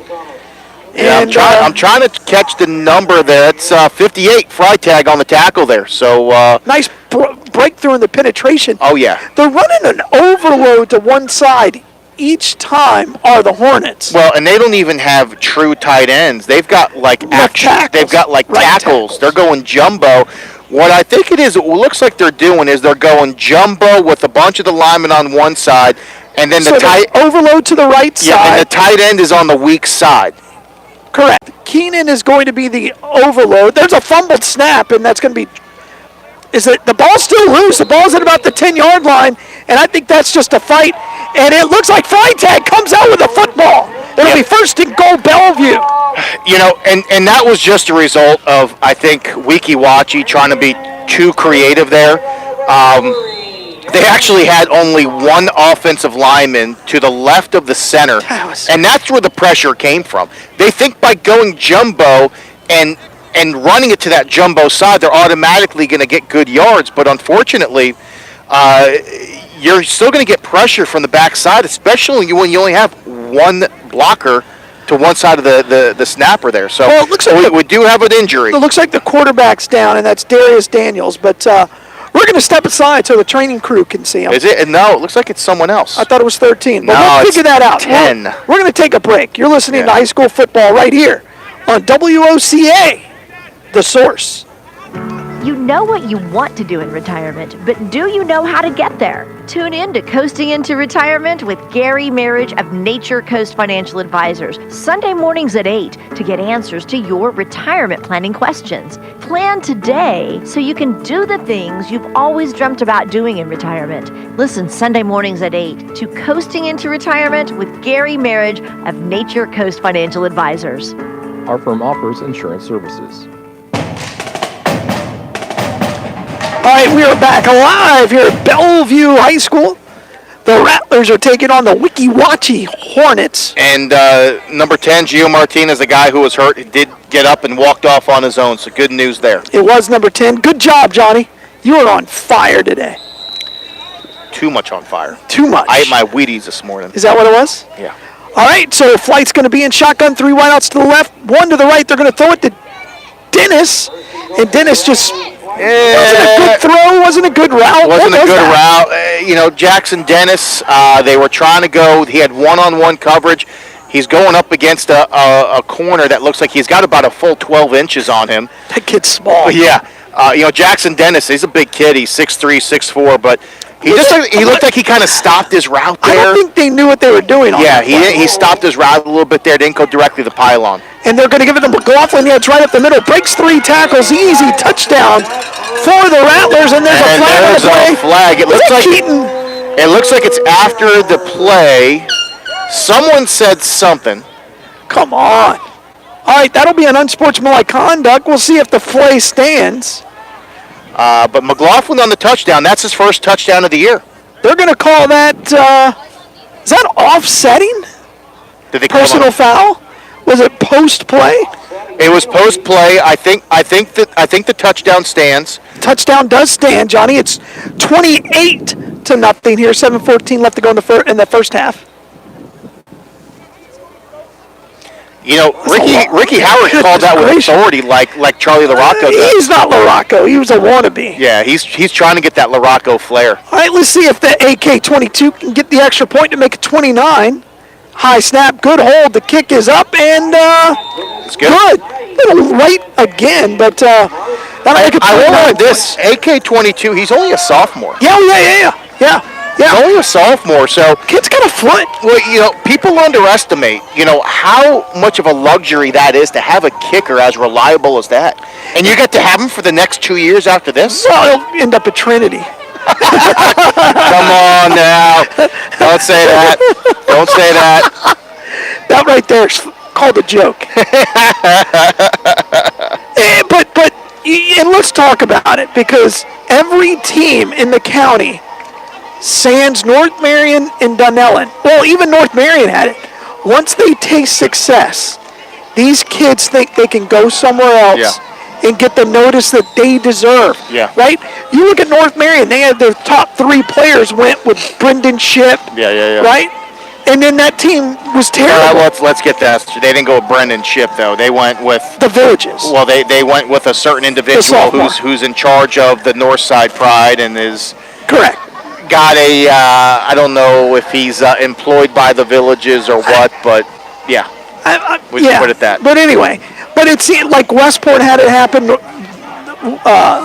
Forest has had it happen. That one goes out of the end zone. That was a boom. That wasn't wind dated. That was a 71-yard kick by Karsmarski there. Where did he kick it? No, he kicked it from the 40. Yeah, but it went out of the end zone. Don't they usually kick it from the 35? No, that's... Yeah, it was a 71-yard kick.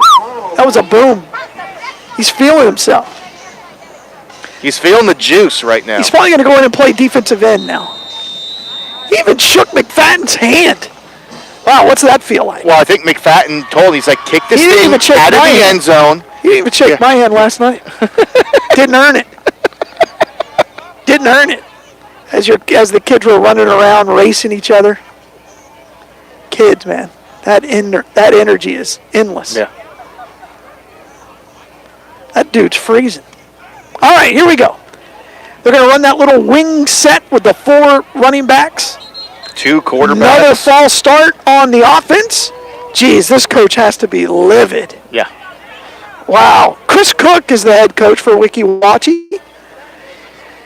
I wonder if Shear there or... No idea. Don't know anything about him. You know, in the past, I mean... They have a film coach, which Polita. All right, there good. We go. We're back it is on. 29-0 here. It's 8:30. It's 8:30. We're halfway through. So Ricky Howard the game. Second quarter. So can you go ahead and now John Ivory's going to call a special play. Where's the coaching staff? You need to go ahead and signal in a special play. Am I going to be allowed to do that? I asked Coach and he didn't give me a response. He just he said, "Go ahead. What do you got?" No, what he says, he puts you on the spot. He goes, "Yeah, we'll run it. What do you got?" And your answer was, I didn't hear him. I didn't hear him say that. You were probably on Twitter. I would have told him double pass. All right, they're going to do a direct snap to the quarterback, and I believe that was O'Dean's, and he's going to get maybe 1. It'll set up 2nd down and 14 after another penalty by the Hornets. Another pre-snap penalty, too. You know, it's amazing to see this many penalties. Are they that undisciplined, or is this officiating staff that bad, or is it a combination of both? You say combination of both? Yep. Yep. The answer when you're this bad is usually all of the above. Yes. Right? Do you now believe me that this is the worst team you've seen this year? They are pretty bad. They are pretty Except bad. for 77. My man Keenan he's getting an Ivory. There's a direct snap. This time it's a Sam Daniels. He heads up the middle. Listen, follows Keenan's block, and Keenan's going to get him 3 yards. If Keenan's an underclassman, if he wants to start commuting up to Bellevue every day, can you imagine that drive? We could make it happen. What would you take? 40? 200. Oh, I guess you'd come up 200 then. Yeah. Ooh, that's a brutal drive. All right, it'll be 3rd and 11 now as they line up for the huddle. Maybe they all think they did something wrong. They're all holding up boards, but I don't quite understand why they have to end from the 20 for actually forced the fumble there, and Daryl Miner, number 9, fell on it. So Bellevue's now going to start almost in the red zone. Looks like they're going to start from about the 22-yard line going in. So we could get to a running clock here. We could get to a running clock here if Bellevue does score with 5 minutes and 20 seconds to go in the second quarter. So, and it looks like actually Reed is in the ball game. Gene Reed, running back. He's going to stay in the block as Flight drops back. He rolls out to his left. He's looking to the end zone, and he slips and falls. Ooh, that was awkward. That was awkward. Good. Okay, he got up. He got up. Good. Yeah, that was an awkward fall by him. Good pressure there up the middle by Weeki, wachee's Evan Cruz, who came up right up the middle on a late blitz from the line. And now my man Keenan Hill is even tying his teammate's shoe. Oh, that was a wide receiver hold. Yeah, it'll be 10 yards, so it'll be 2nd down and about 20. About 20. I don't understand. This official staff, loves to throw penalties on wide receivers when they block. I think they called it on Jackson Dennis. Yeah, and that's his second one of But today. it's not even worth discussing, right? I believe Jackson Dennis did nothing wrong, but it wouldn't matter. No. Jackson Dennis has had about probably 10 holding calls called on him this year, and maybe one of them was a legit hold. 9 of them were by... what a hold is. So it'll be second down and 22. They're going to hand it right up the middle to Reed. Reed picks up 4.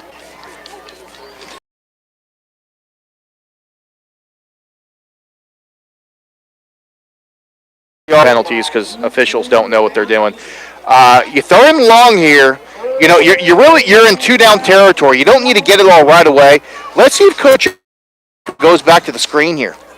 Or, yeah, because throwing the ball deep just doesn't seem to be in work. Maybe the drag route's been working. Flight's going to drop back. He looks deep. Now he's going to throw it deep. Oh, he overthrew Lancott by 15 yards. Yeah, he just flag on the play. There is a flag on the plate, though. Let's see what Ricky Howard wants to call. It's either a hold or a roughing the passer. Roughing the passer. Roughing the passer. That's a terrible call. That's an absolute terrible call. It's not an automatic first down. I didn't think it was roughing the passer. I mean, it's a terrible call. It'll be a 15-yard penalty. I guess it's a makeup call. Is that I don't think that's... I really don't know what an automatic first down is. Ricky Howard is... Roughing the passer is his favorite. Oh, it's his second favorite. What's his favorite? Holding. Yeah. Oh, my gosh. But he loves calling roughing the passers. So they are going to make it first down. So that is an automatic... So that automatic first down. That is one of the penalties that is an automatic first down. There you go. All right, so now they're going to do a 2 running back set with McLaughlin. And looks like Eugene Reed's going to be the up back. Flight's the quarterback. He's going to give it to McLaughlin, who heads right up the middle. Tries to break a tackle, gets to the second layer and met by the linebacker after a 4-yard gain. Yeah, so maybe Ricky Howard's just giving a makeup call after the bad holding call that negated the touchdown. I don't know, but... it's as good a guess as I tell you, though, man, another injury with Weeki wachee, and he's holding his knee. I mean... did they stretch? Weak knees over there? Did they stretch? I don't know, but this is... I know it's a rough field, too, so... All right, well, we're going to step aside, and you are listening to high school football right here on WOCA, The Source. You're getting ready to move, and you work hard. That's why you call 2 Men in a Truck, 352-289-0666. You need pros. Trained professional moving experts to do the heavy lifting for you. That's why you call 2 Men in a Truck, 352-280-0666. They care about your things as much as you do, and they do it fast and right. That's why you call 2 Men in a Truck, 352-289-0666. Visit 2meninatruck.com and get moving. 2 Men in a Truck. Hey, man. Sunrise Automotive does auto stuff, but I need some tires for my truck. Can you recommend someone? Yes, I can. We do that. No, I mean I need them installed and balanced and all that. Yep, we do that. Well, my son needed his windows tinted. Yep, we do that. I need my seat replaced. Yep, we do that too. I need a new roof line, a new spoiler, and a new trunk. Yep, we can even do that too. Okay, I get it. I suppose you can also do a radio show too. Well, as a matter of fact, join me, Matt Gibbs from Sunrise Automotive, every Tuesday at 10 for auto repair with personal care right here on The Source. WOCA. All right, we are back here live at Bellevue High School. I'm Galen Unal, joined by the troll, John Ivory. 3:33 left to go here in the first half. 29-0, Bellevue leads over the Weeki wachee Hornets. It's second down and 15. Flight drops back under pressure, throws it into the flats, and just could not connect with Swander. That was just a lot of pressure. Yeah. And you know, the one thing the Flight's got to work on, John, is throwing in rhythm. Yeah. Nothing's in rhythm. Everything's a broken. Swander kind of...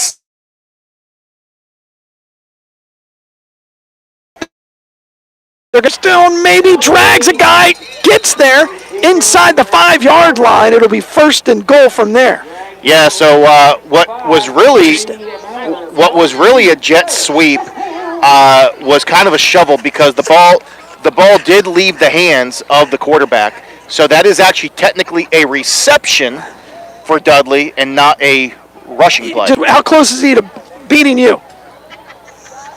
I don't know because I don't know how many catches he had coming. I got you. I think he had 36 or 37 catches coming. All right. 3 wideouts to the right, 1 to the bottom. He needs 49 Flight to drops time it. back. He fires into the end zone to deep, looking for Dennis, and incomplete. Again, he needs to learn to do that 3-step drop, put his foot in the ground, and make a throw. Yeah. That he does. I don't know if he's ever worked on that because he's so naturally gifted let's with his keep in feet. mind he's only been at Bellevue now for a 4 semester. months? Yeah. A semester. He got here in the summer. 7 on 7 will help him and he dramatically. wasted 2 years away at Lake Oh, Weir. he fumbles the snap. Flight now moves around, breaks a tackle, and is pulled down. Luckily, gained a yard, almost a turnover. Well, that's Instead, just he gained a yard. Flythe being an athlete. Unfortunately, he's got to catch a snap, though. He's got to catch a snap. And that doesn't really happen with him, but it's terrible conditions. I think Flythe is incredibly athletic. Yeah. But he's relied on that athleticism so long that he hasn't learned the fundamentals, and he hasn't had somebody to teach him. Yeah. Well, having the Playing athleticism. at Lake Weir, you're not learning anything. Well, it's a luxury. It's a luxury to have because if you need to kind of lean on that, it's there. We even saw. I think he's trying to be more of a passer than a runner. Yeah, but it's more of the broken pocket concept. All right, so 3 wideouts to the bottom. They're going to fake it to Reed. Now they're going to throw it out into the slats to Dudley. Dudley's got to make one man miss, and he's chopped down. Let's see if he's getting up slowly. Oh, that would be devastating for this team. Oh, man. And Dudley is down. Yeah. They hit him low. They sure did. Hit him right around the waist and the knees, and it's never good when with the other players are He's getting up. He's up. He's good. Ooh, he may have just gotten the wind knocked out of him. That's the kind of play that you can hit and get the special acorns, Johnny. I think that's what it is. He's holding himself in the acorn area. I don't know if those are acorns or walnuts. That is what happened. So that's a good thing. That's a good thing. That's a good thing. No, it isn't. There's nothing good about it. No, it's a good thing that it's not his knee and he had a bad knee injury. That's what I'm saying. Oh, absolutely. You'd much rather have the acorns hit. That's why I'm saying it's a good thing, Galen. Come on now. Both are painful. Yeah. Just one lasts a whole lot longer than the other. All right, so here it is, 4th and goal, and the Rattlers are going to go for it. They're going to have 2 running backs, McLaughlin and Reed. Reed's going to be the deep man. McLaughlin will be the up back. Flight takes the snap. He's going to give it to Reed. Reed breaks one tackle. He's brought down right at the 1-foot line. It'll be a turnover on downs as the Weeki wachee Hornets hold. So Weeki wachee actually prevents the running clock. They'll turn it over here. Well, how many turnovers were we at? 3? Yeah, 3. 3 turnovers. You said 4. We may get there in the first half. Yeah. Because sure. Help yourself. Weeki wachee is going to start this drive from their own. It actually looks like it might be the 3-yard line. Yeah, and this could be a safety, which could get us to 31. Maybe 2-yard line. What are you trying to do? Here, do you have an Apple phone? Okay. I don't know what you can't pull it any closer. There's a handoff off the middle and another flag. That flag flew 40 yards. I'm not sure what the call could possibly be. Offsides? If you need to charge that, you're going to need to keep your phone up here. You can't drag it any further. What are you trying to charge? Oh. Okay. What are they trying to charge? A tablet. I don't know. Oh, it's for the huddle. Yeah. It'll be, they're going to call it against Bellevue. It'll be 1st down now and 2nd down now and 2. Can't see. You could sit up here. First, now they're going to say it's 1st down. They're going to hand it off to the running back, and he's brought down behind the line of scrimmage. Oh, no, they're going to say you got a first, and a flag comes down. Oh, boy. That's a terrible call. I tell you, that was... We're never going to leave. I'm looking there, number 88, Tyrone Hilbert, freshman. He went in there and smacked the ball carrier in the hole. I think his nickname is Debo is what they call him. But they're going to call a personal foul on number 19, Jermaine White. He's a freshman. He's out here. He's out here playing corner. Jermaine White, freshman, playing corner, and they're going to call a personal foul on him because he was kind of him too hard. Yeah, he was wrestling with the wide receiver. I don't know, but Cleats is heading down. yeah, apparently you're not allowed to play hard contact football when Ricky Howard is the official. Boy, that's a terrible call. And by the way, just so everybody knows, it's 20 yards away from the play. Yeah. And had no bearing on the play. And two guys were just getting over anxious. It wasn't even a cheap shot. All right, it'll be first down and 10 now. Ball sits at the 28. They're going to give that to Baker. Baker's going to be brought down for a loss, and it's a strip. And it's going to be walked in by Baker. Strip, fumble, touchdown. Bellevue Rattlers. Well, there's our running clock there. Great pursuit there by Jahari Baker. And instead of just tackling him, he just takes the ball right out of the ball carrier's hands and takes it to the house for a touchdown. He literally gave it to him. Yeah. That's just Jahari Baker being a heck of an athlete, and that's a guy, in addition to Dudley, who I said he really got snubbed on that all-FACA team. Jahari Baker is probably one of the best defensive players you're going to see in the county. He's the best defensive player on this team, that's for sure. Oh, by far. He's probably the best overall player. I mean, how about if you're a Weeki wachee player, how about showing something and fighting for the football? Yeah. We are in a running clock situation. We are in a running clock situation. The score is 35-0, 48.6 seconds left in the first half. AK-22 with the kick, and it is golden, and it is 36-0. John, 4 turnovers in the first half. You're going to have to revise your bet. I bet the over. You probably bet the under. No, I would have taken the over on that. I would have set it at 4.5. That way you're guaranteed. That way you're guaranteed to win or lose. Of course. That's the way the house wins. Pushes are for losers. Pushes always go to the house, and they're for losers. Yeah, you haven't started teaching your kids gambling rules yet, have you? So with this being the actual real thing, does this charge it too? No. No. Okay. We'll have to charge it at halftime. If it'll charge, because everything is wet. I mean, everything's wet. Let's hope for the best. But a running clock, we should be out of here fairly quickly. At halftime, Johnny, we're going to do the ivories. So start thinking about your categories. Man. You've given a lot of them to a lot of people, and sometimes you can just hand them out. Oh, boy. Boom shakalaka from a Rob Jordan. That ball's going to come out to the 3. Oh, big hit there at the point of attack. And ball pops out. But the whistle had been blown. Yeah. Boy, oh boy, oh boy, oh boy. What a pop right there. Reserve wide receiver number 7, Cedric Durden. Carlito McLaughlin got popped. Yeah, but Cedric Durden, he went in there, and, man, he crushed him. I mean, it was like he picked him up and speared him like Goldberg style. He really did. Literally. It was a legal spear. Yeah. But, they're lucky. Weeki wachee's lucky that they blew the whistle because it's like he's still walking. That could have been a fumble. That was a big time crush, and there was a block there by Weeki wachee. There's a guy who was coming in, and he caught him perfectly and decleated him, and then behind him, the guy made the tackle. It was a pretty play. So we got 42 seconds left in the first half. But they elected not to make it a running clock, so they could have the football here. Sam Daniels is the deep man. He's going to run it right up the middle. And he's going to be brought down. Oh, he's still on his feet. Still going. Wow. Wow, I think Bellevue is just trying to strip the ball now. He gets 10 yards.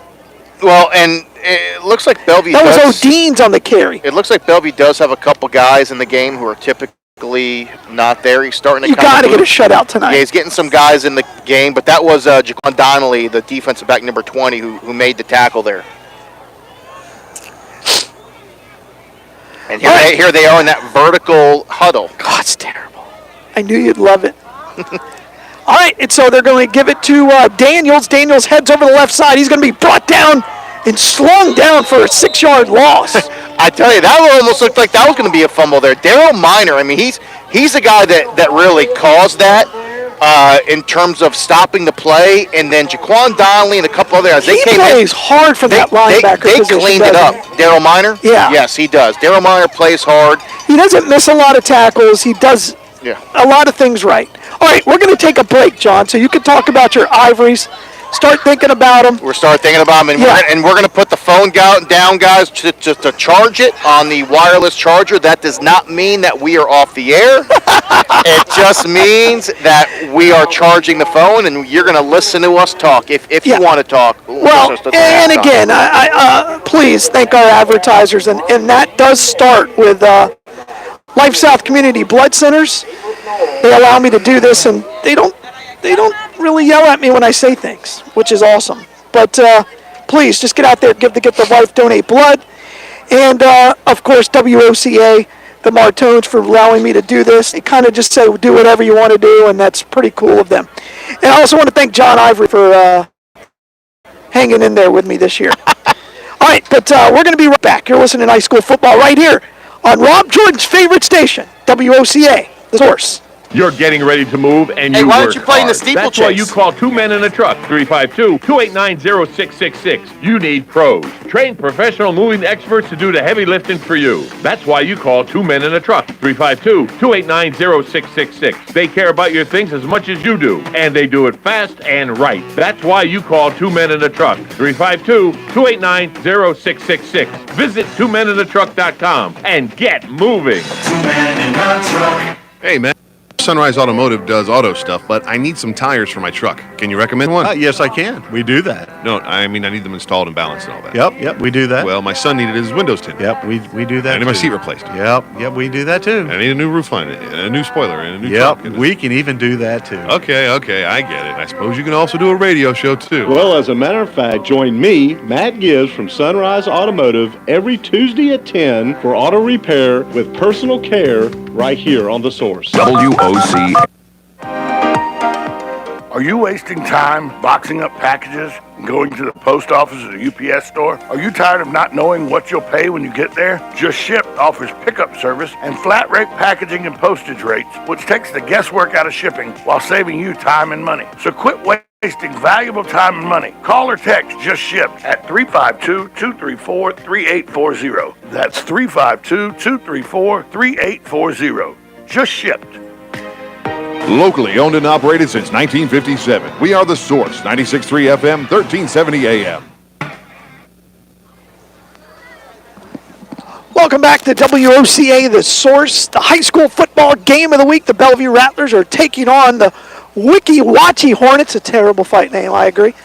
And it's 36-0 here at halftime. And, John, it's the end of the season because we're not allowed to broadcast any sanctioned game by the FHSAA. But we will if given the opportunity. Let's just get that straight. I won't be here, but you can. Well, unfortunately, you're leaving town, so I don't. Why don't you just Facebook Live it? Yeah, you're leaving town, so I won't get to. I can give you a headset and you'd need the cord. All right, so John, here's what I'd like you to do. Let's break down the ivories. Let's break down the ivories. This is the first time and probably the last time. Because whatever you do, you're going to need to write this on Twitter, too, because that will really upset some people. All right, so we're going to start with the Tough Man Award. The Tough Man Award. I'm going to name them, and then you're going to decide, because we've talked a lot of ivories throughout the year. So this one, I think, is the first player we saw of the year, right? First broadcast we had between North Marion and Westport. And to me, you could make an argument with this and the kid from Springstead. So who are you going to give it to for your first Tough Man Award? I'm going to have to go with the homer pick here. Smart play, because Philadelphia will kill you. Yeah, and his dad would probably kill me if I didn't give it to him because he's from Philly, and we all know people from Philadelphia they're not smart. They're like animals when it comes to sports. They throw batteries at you. Yeah, I mean, who else tears down their city when they win the Super Bowl as a way to celebrate?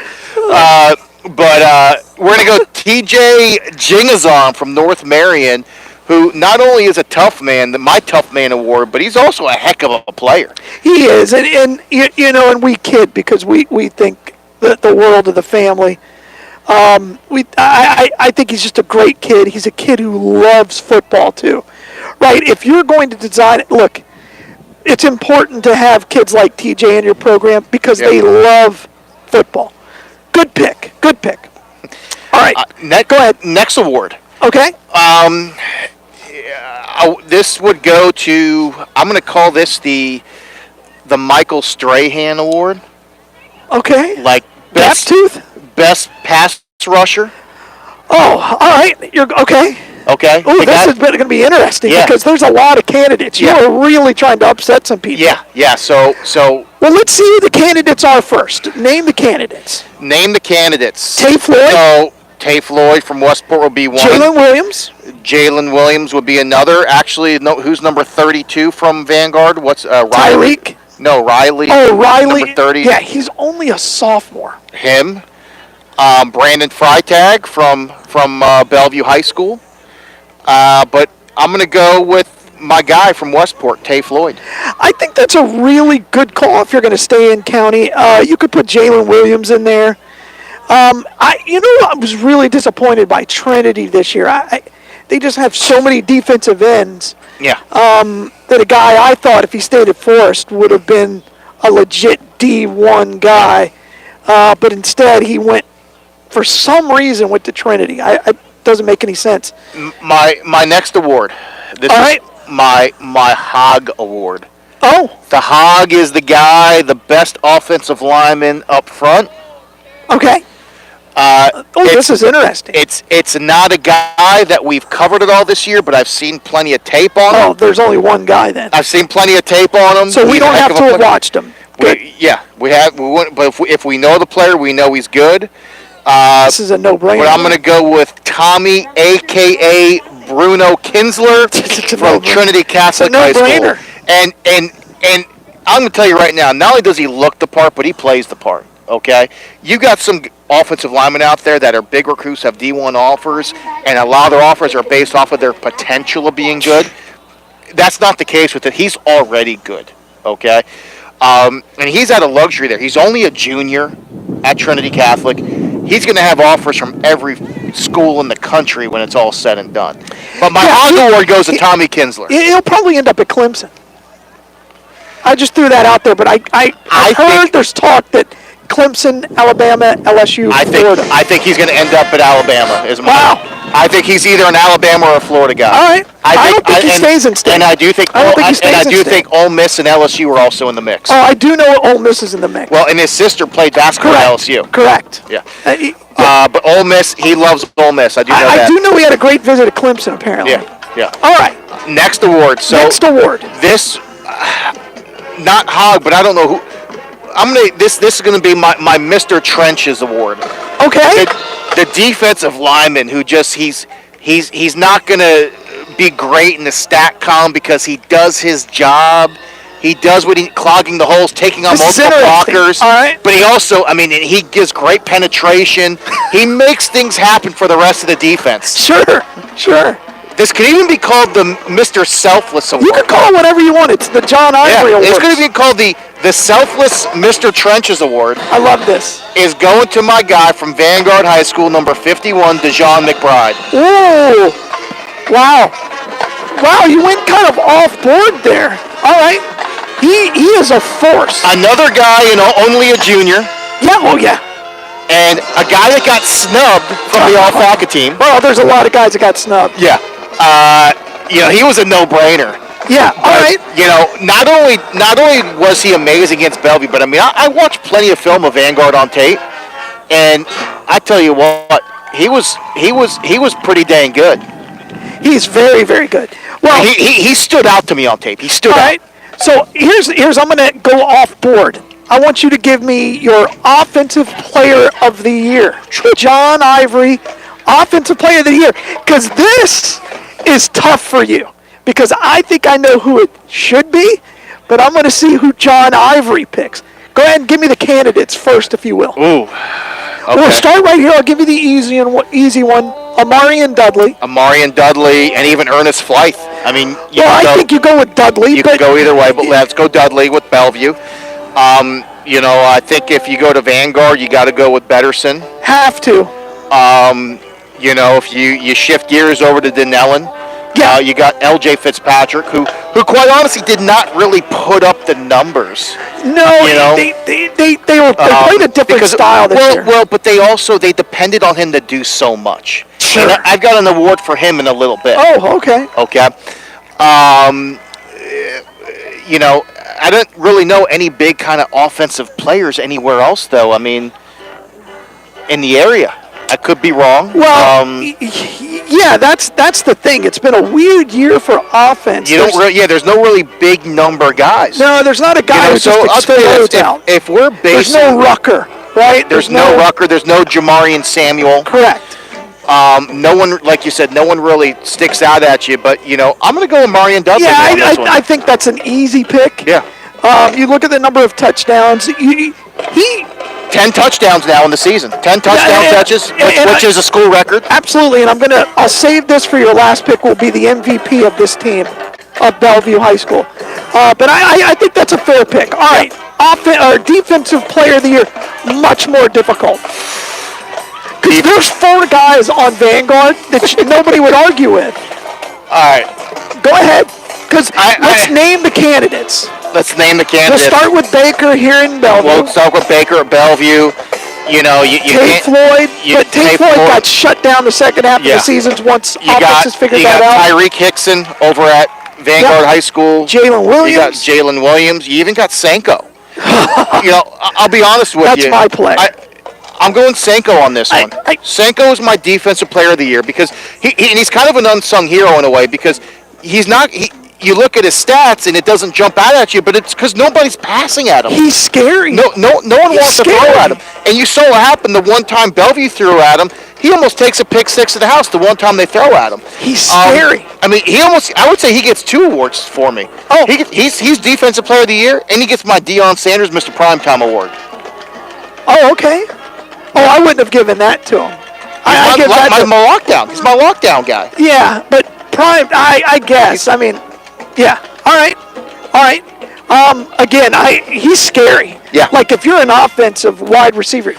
And I do want to give one more corner credit in the county. Please. Cedric Strickland from Westport High School. Yeah. In my opinion, I think he's the second best corner in the county, right behind.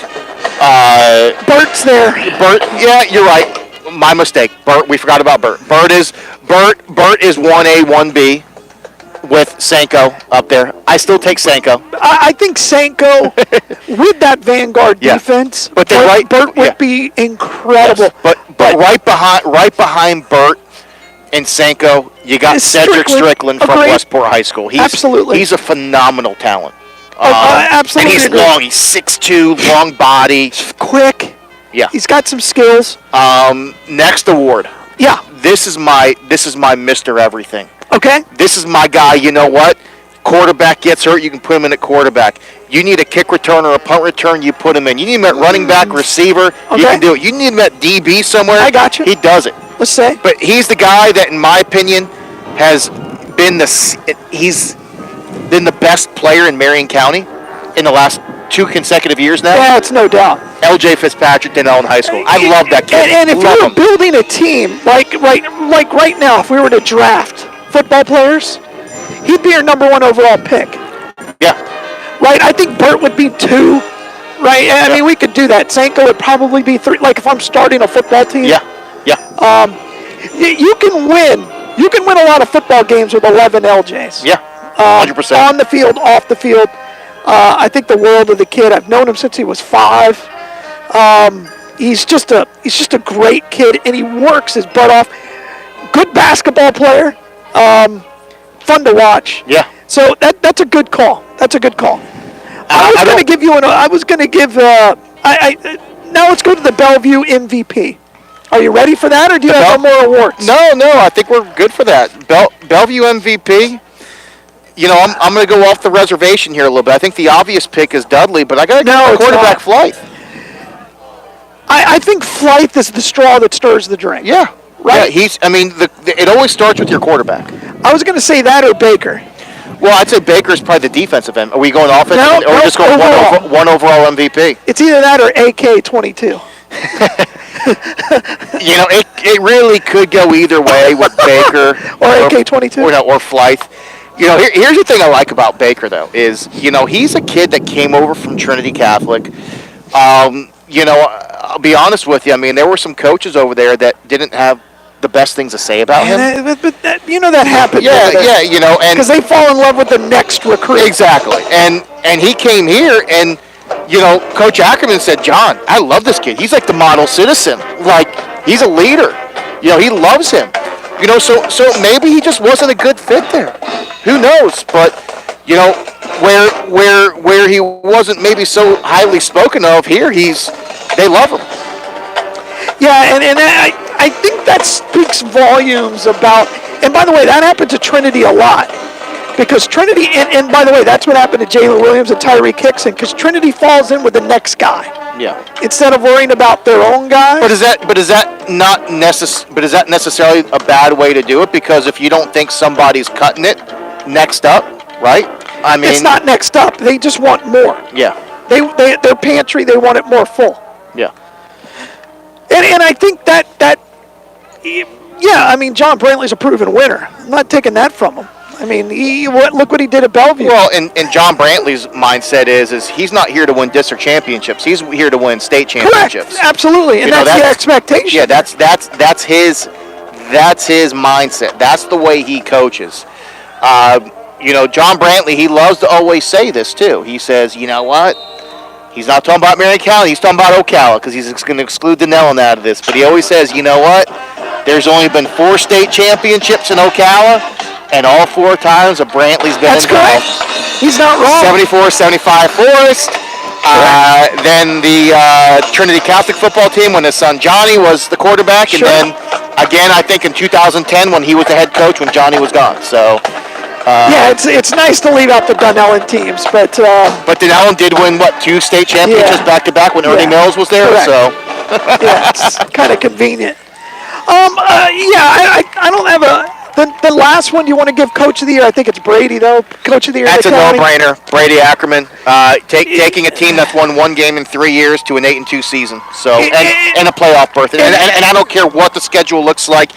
The Bellevue of old would have probably gone 2-8 with this schedule, and he went 8-2. No, you're right. I mean, I'd love to give it to Farmer, but Farmer's is supposed to win. Yeah. Right? He's a victim of his own success. He's meeting the expectations. Yeah. All right. We're almost ready here for the second half, but we're going to step aside first, John, and see if I can find my tablet. I mean, I'm hoping it still works tomorrow. If not, I'm sending you the bill because you removed the tent. But it is halftime. It's 35-0 here at Bellevue High School.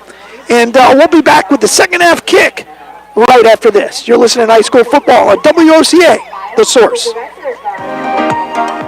Are you wasting time boxing up packages and going to the post office or the UPS store? Are you tired of not knowing what you'll pay when you get there? Just Ship offers pickup service and flat rate packaging and postage rate, which takes the guesswork out of shipping while saving you time and money. Valuable time and money. Call or text Just Ship at 352-234-3840. That's You're getting ready to move and you work hard. That's why you 2 men in a truck, 352-289-0666. You need pros. Trained professional moving experts to do the heavy lifting for you. That's why you call 2 men in a truck, 352-289-0666. They care about your things as much as you do, and they do it fast and right. That's why you call 2 men in a truck, 352-289-0666. Visit 2meninatruck.com and get moving. 2 men in a truck. Hey, man. Sunrise Automotive does auto stuff, but I need some tires for my truck. Can you recommend someone? Yes, I can. We do that. No, I mean, I need them installed and balanced and all that. Yep, we do that. Well, my son needed his windows tinted. Yep, we do that. I need my seat replaced. Yep, we do that too. I need a new roof line, and a new spoiler, and a new trunk. Yep, we can even do that too. Okay, I get it. I suppose you can also do a radio show too. Well, as a matter of fact, join me, Matt Gibbs from Sunrise Automotive, every Tuesday at 10 for auto repair with personal care right here on The Source. WOCA. Ocala. Welcome back to high school football right here in Bellevue, Florida. Bellevue Rattlers taking on the unwinning. Yes, I heard Heritage is beating Bayside 21, Heritage Palm Bay, so they are currently the 8th seed, trailing Bellevue, who is the 7th seed in that region. Bellevue does need Heritage to lose, or they just need Heritage's opponents to lose tonight, so their opponent win percentage goes down. I mean, it is so razor thin what the difference is between these two teams in the RPI points right now. And actually, I am getting an update here from my man Todd Swearingen. Heritage beat Bayside 47-7. So well, there you go. Was it amazing? Their game is over, and it's just now the second half because Ricky Howard's because we got Ricky Howard officiating right now. We have Ricky Howard in the building. So there's a good chance Bellevue could fall to the 8 seed, and if that happens, they would unfortunately have to go to the Vanguard at Booster Stadium for the first round game. And, listen, and even if that's the case, all I want to do is see these guys fight. I don't care if we win, lose, whatever. I just want to see you guys compete and fight and not get timid or scared. You're not expected to win the game. Right. Just go out there and do your best and compete. I see you broadcast live on Facebook or something. Facebook Live. Well, listen, if this game goes to Vanguard for the first round, I'll be broadcasting, and I'm going to you're going to give me a tutorial on how I there's no way I'm doing that. I might even have my man Todd Swearingen with me in the booth for that game. I'm not doing that. It's very complicated. I'm not doing it. I mean, why don't you have your man Dan? Why don't you have your man Dan from WOCA come? The owner? Yeah. I could have Nick come and help you. Yeah, you have Nick come help me. But you're not. You have to sneak the equipment in. Oh, that'd be easy. Yeah, you'll have to pay Nick's entry. Okay, I'll be secret covert on that. All right, I'll give you his info. All right, here we go. So we're about to kick off the second half. And by the way, if you're Vanguard, you're okay with that matchup, aren't you? Oh yeah. I think Vanguard goes in that game and says, yeah, let's go. Let's go. Especially if they really want to start trying the quarterback that we think has the ability to win a state championship. Yeah. Well, like we said, Vanguard. Come on, Ricky, let's go. Vanguard needs to play Ronnie Gilchrist, the quarterback, if they want to give themselves any chance to make a serious run. Why are they going the same direction again? It's a great question. Well, that one goes in. We got a little bit of a fight going on right now. Why is that a flag? Oh, it's a shoe. There's a shoe coming off. Come on. Number 23, Jordan Jandro from Weeki, wachee, and number 8, Tyrone Hilbert, who they called Debo, a freshman, is out there wrestling in the middle of the field on kickoff team. I kind of liked it. Do you want me to hold this thing again? Or? You can do whatever you want, Johnny. All right, we'll hold it. We should have a winding clock. The clock hasn't started because I think the guy, he's the second worst basketball official in the county. At some point, he doesn't even pass half court. Who's that, Ricky? No, the clock operator. Oh. All right, they're going to hand it off to the running back. He heads over the left side, and he's going to pick up one. I think that's De Beers. Yep, and that's number 54 on the tackle for the Bellevue Rattlers. That's Jeff Bird, a senior defensive lineman. So he's a guy that we have not necessarily called his name a lot. So Coach Ackerman, I think, is just getting him some good playing time on senior night. Yep, it's amazing. They're starting to huddle. The line is not looking very crisp. You know, like when you watch the film, are you in the locker room, or when you're a sophomore, like, oh, I can't wait to be in the line. Can't wait to be, you know, but like when you're playing, you're like, oh, I can't wait to be in the huddle. Right, those small little steps. Yeah, and they don't get in huddle. They just get in a line. They get in a line. It's bizarre. All right, here we go. Orlando is going to be the quarterback. He's going to have it over the left side, and he's going to get nowhere. Yep. And that'll be third down and 9. And that's 44, Dedato, and number 4, Trey Sims on the tackle for the Bellevue Rattlers to force about a 3rd and 5 situation here. You know, they gave him 2 yards on that shock. You know, and I get what they're doing with this vertical line huddle. They all want to have a clear shot at what the play call is. But and then they look at their wristband. Yeah, but offensive linemen don't need to do that. You just go to your spot. And then the quarterback from there would call out a number or something, and then you know what to do. Why they're forcing everybody to look at it is beyond me. But it's taking forever. Yeah. It'd be one thing if you were streamlining it. And they're going to do a direct snap, and they're going to throw the ball, and he is wide open. Oh, my gosh, the tight end had no one within 5 yards and 84. Brett Young had never caught a ball in his life. That looked like an MCYFL team trying to complete a pass. Sure did. Junior. Yeah, juniors. Yeah. Second week of the season. It literally looked like a youth football team, 12 and under, trying to complete a pass. He was wide open, though. I mean, he couldn't run that fast. That would have been a 30-yard gain. Yeah. That's his dream. Well, in Bellevue, they're just selling out on the run. Because they're like, we know they're not going to pass. Well, after you see that. And if they did not, now they really don't need to cover the pass. All right, so it looks like Dudley's not really back. They're not believing that he's going to punt it here. High snap. Terrible shanky kick. Well, that's why they don't have anybody back. Wow, that is the ball's going to be down at the 49-yard line of Weeki wachee. Do the math, John. That's a 21-yard kick. We've seen holding calls longer than that kick in this game. All right, it'll be 1st and 10. Let's see if Flighty's going to get his one possession, I'm assuming. Yep. So what Coach Ackerman likes to do is if it's a running clock, his starters on offense will get one series. And then from there, it's time for the backups to get their play. All right, it's turned into kind of a nice night. Still a little wet, still a little cold. Flight drops back. He's got a little time. Steps up in the pocket. Fires deep. He's looking for Jackson Dennis, and Jackson Dennis catches it and walks into the end zone. Touchdown, Rattlers. First play of offensive scrimmage. You know, and I'll tell you right now, that was a heck of a blocking by the offensive line there. He had all the time in the world. The pocket was very nice. Even the running back, Jaheim Shannon, number 25, did a great job of picking up a blitzer. So that really is a thing. You were just talking about that earlier, wanting to see him step up, make a throw without it being a broken play. And there you go. Offensive line, running backs, great job blocking. And he hits Jackson Dennis on the deep post for what was about a 49-yard touchdown. New kicker in there. Braden Roseberry. No, Jacob Ruffner. Oh, he shanked that to the left. He's a senior kicker, Jacob Ruffner. Oh, I thought it was 26. All right. Yeah. So we got 42-0 now with 5:34 left in the third quarter. And that is moment in the sun. Yeah. So we're probably gonna see a lot more of the backups now for the Bellevue offense. Well, it is senior night. Yep.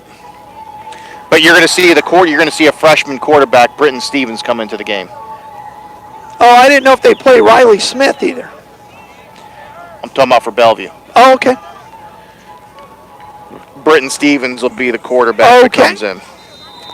So now AK-22 will do the kickoff as the rain starts to come down again in this running clock. Probably going to sling this thing deep into the end zone again for a touchback. I feel like Bellevue's gone right to left the entire game. Yeah.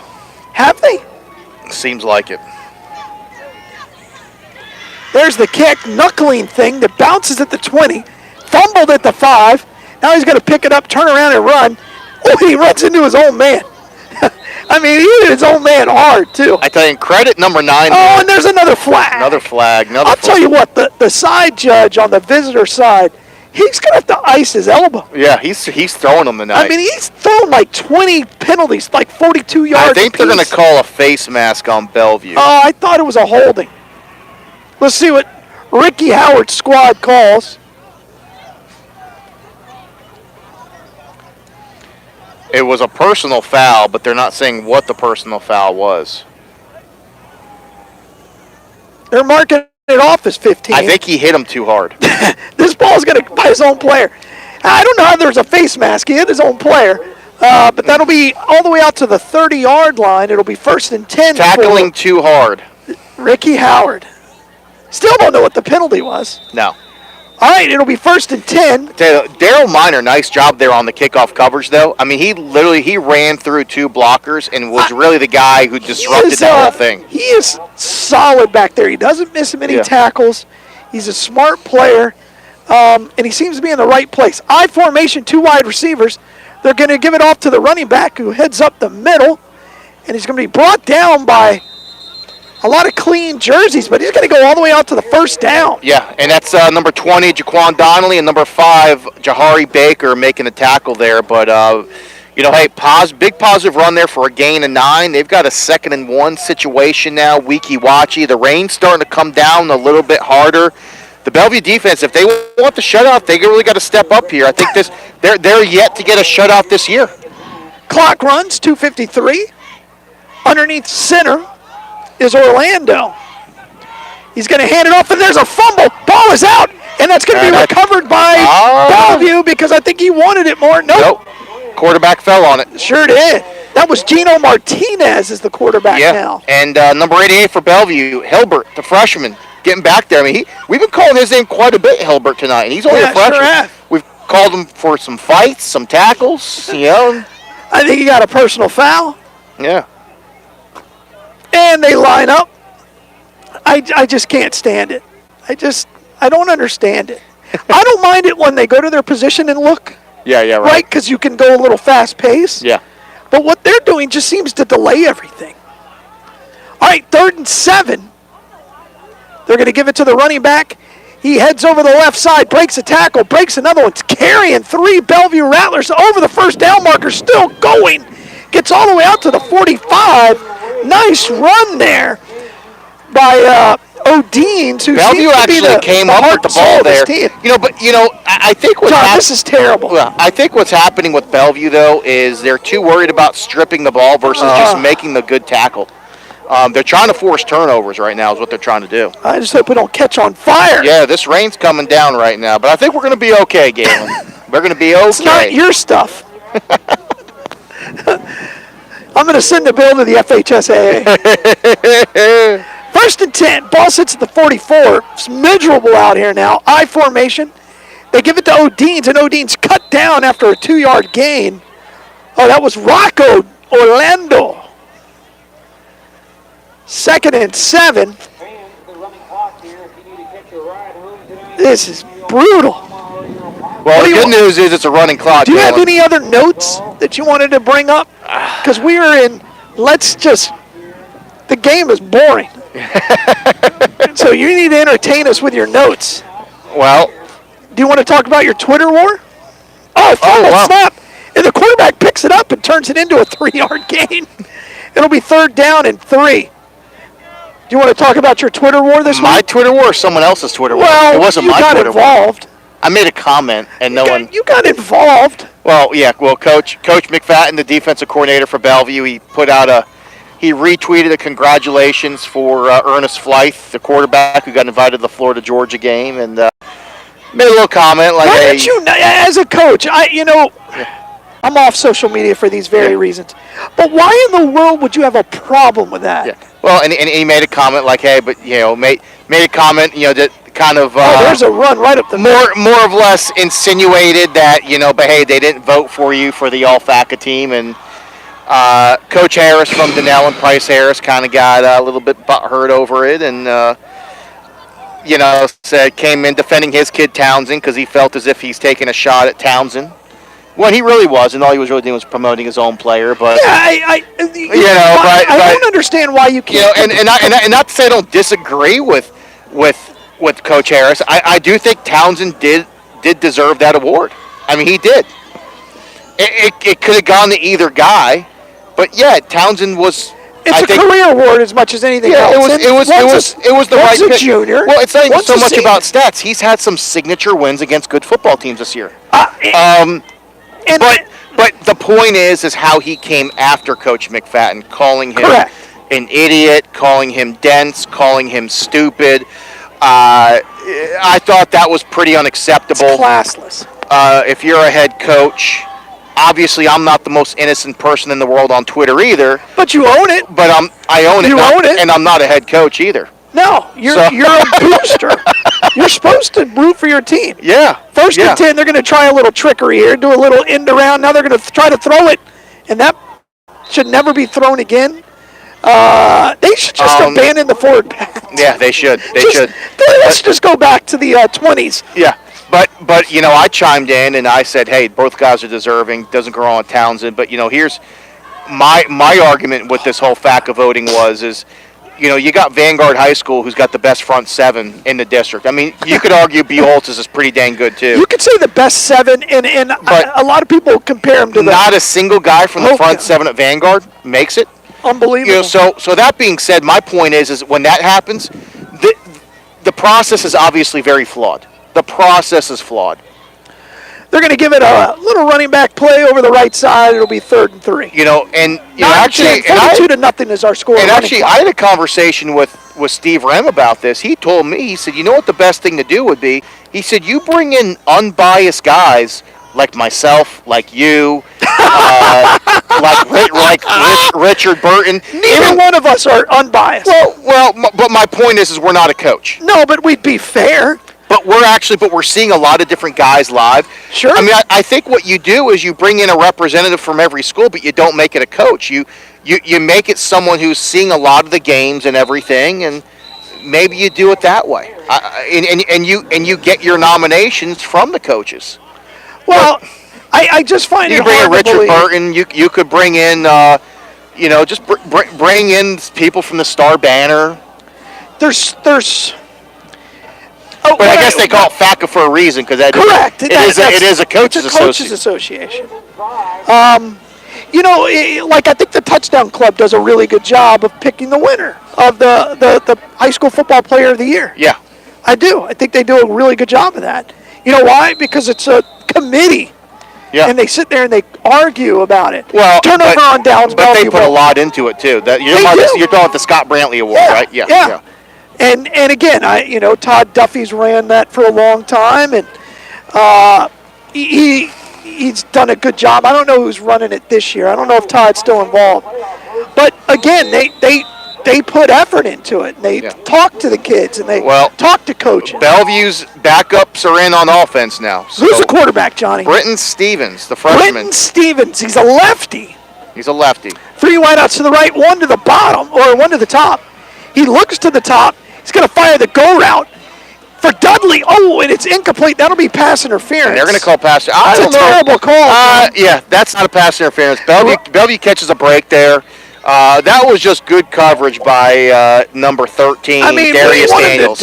Yeah. He wasn't face guarding. No. He was running with them. But then again, too, we don't have the best view from up here. Maybe he was grabbing an arm. I don't know, but okay. But from this point of view, bad call. Bellevue catches a break. I'll tell you what, the freshman loves to throw to him. Yeah.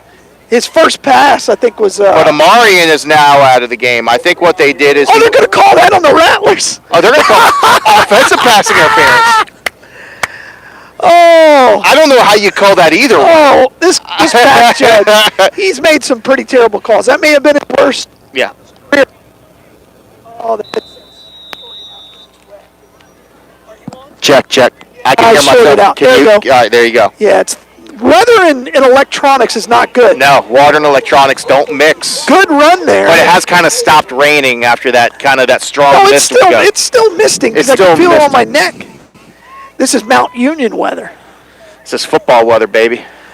Who's the running back we have in? Number 25 for the Bellevue Rattlers. You may have to take this home. My headset is not working. But Jaheim Shannon. This is good weather to be in a gym.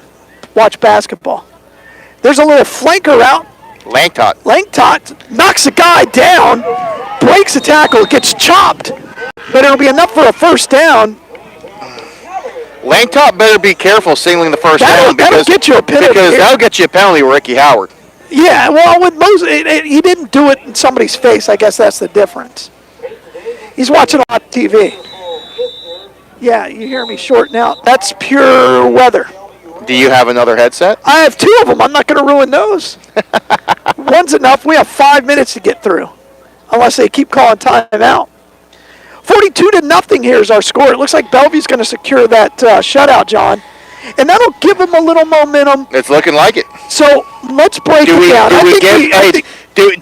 Do we get Coach McFadden Gatorade bath? Who? For a shutout. McFadden. No, it's too cold for that. that makes it even better. He loses his mind. Let's make this happen real quick. I'm gonna. I'm going to go tell the coaches. They need to tell the. All right, here, you go do your thing, and I guess I'll just broadcast like it's your kid's taken to the bathroom. All right, so John's going to go be a troll. Running clock. He wants the Gatorade bath for Coach McFadden for a shutout. That's just not going to happen. It's a regular season game. The freshman's going to be a quarterback. A lot of new jerseys out there. He's going to hand it off. Heads over the left side. He's going to be brought down behind the line of scrimmage by all the Weeki wachee Hornets. Real breakdown on the offensive line there on the left side. Clock rolls. And again, the big question I have, now the real season starts for the teams in the county that are making the playoffs. And Bellevue looks like it's going to have to travel to Booster Stadium again. So that's twice in 3 games, or twice really in 2 games. It'll be interesting to see how they respond. They did not respond well the first time they went to Vanguard. And I think the big lights of Booster Stadium really caught up. So Bellevue team. I just told the coaches up in the booth over here to send a message down to the kids to give McFadden the Gatorade bath if they pitch a shutout here. Good for you. I'm sure that will go over well. And he's going to lose his mind. Yeah, I'll be way up here. Pistol formation. So, John, there's a fumbled snap. He falls down, so it's dropped. So, John, how difficult is it for both Vanguard and Bellevue to play the same team basically 2 out of 3 weeks? Good news is Vanguard's had a little more of a gap with 2 teams against, but Bellevue, they've played Vanguard, then Weeki wachee, then Vanguard again. I think they know what to expect a little bit more in terms of speed. Which, by the way, speaking of speed, one award I forgot to give, my Speed Kills Award. Yeah, that's easy. Rembert. You'll see it all next week, too. Vanguard. My Speed Kills Award. I was going to call it explosive, but you also could give that to Fitzpatrick. Yeah. Again, next week, we have 3 minutes. Let's talk about next week, John. That way we don't have to have a post game and ruin more of my equipment. There you go. So, talk to me. How does Bellevue now reality is set in for you because you've seen them one time. How does Bellevue beat Vanguard? You got to play them in a phone booth, and what I mean by that is you got to slow the game down. You can't. You can't. How does air raid slow the game down, though? Well, you can still slow the game down in air raid. What that means is you don't rush to the line. You let the play clock run down. I think what that also does, too, though, is if you get to the line and you see something you don't like, you can easily audible and change the play, too, to something else. But I think you don't depend as much on long passes, and instead, you can still pass the ball, but it's a lot more high-percentage passes. Run the ball a lot more. Do things like that. Eric. There's no way he's doing that.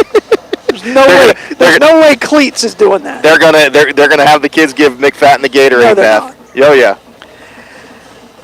Well, hopefully they don't score on this play. Ooh, yeah. Big hit there. So, but my point is you got to slow that game down. Because that's, if you look at all the times that Denellen has ever beaten them, it's always been low-scoring games because Denellen has figured out ways to slow the game down. Yeah, but also Denellen was able to make explosive plays. Yeah.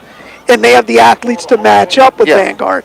And they had a superior quarterback. But Price gets away from the things they typically do in terms of, kind of being a fast-paced team and making the big plays. They play him in the phone booth and they slow that game down. And that's what you got to do to Vanguard. You got to slow the game down. It's really the only way you can beat them. Because the thing is, so they have to run the ball and they have to have possession. Correct.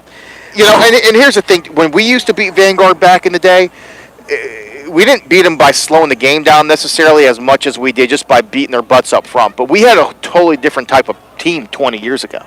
They don't necessarily have those animals up front on this current Bellevue football team. But if you can beat them up front, that's how you're going to beat them too. Oh, I agree with that. But I think Vanguard proved last week, because that's what we talked about, that offensive line for Vanguard. They solved that problem. There's not many offensive lines that can beat that defensive line that they have. But even the defensive line of Bellevue couldn't beat the offensive line from Vanguard last week. Yeah. They put zero pressure on the quarterback. Yeah. 27 seconds. We're going to grind this out. That could be the last play of the game. I'm wondering here if they're going to do this Gatorade bath. There's no way they're doing the Gatorade bath. These coaches, they're like, I'm not putting up with that. Oh, he's getting them. I think they're doing. No, he's not. He's talking to a freshman. That'll be the end of the football game, John. It might be the end of that kid's career if he does a Gatorade bath. McFadden may punch him. I think so. Are they getting it? No, they're not. They're lining up at the 50. All right, John, well, let's wrap this up because I'm cold and wet and my equipment is in a bad state. Prediction for next week. Well, we don't know who we're playing yet. You're going to play Vanguard. If Bellevue's playing Vanguard, I'm going to give Vanguard the win. I don't think it's going to be as big of a victory. But I hope not. But I think it ends up being about a 35-14 game. All right. No running clock. That would be a step in the right direction. If Bellevue plays Auburndale, though, I will say this. I give them the win over Auburndale. That's a long trip. But unfortunately, it would end round 2 for them when they play the winner of Jones and Mainland. Right, because I think those are two really good teams. Hey, they're getting it. They're getting the Gatorade. They already did.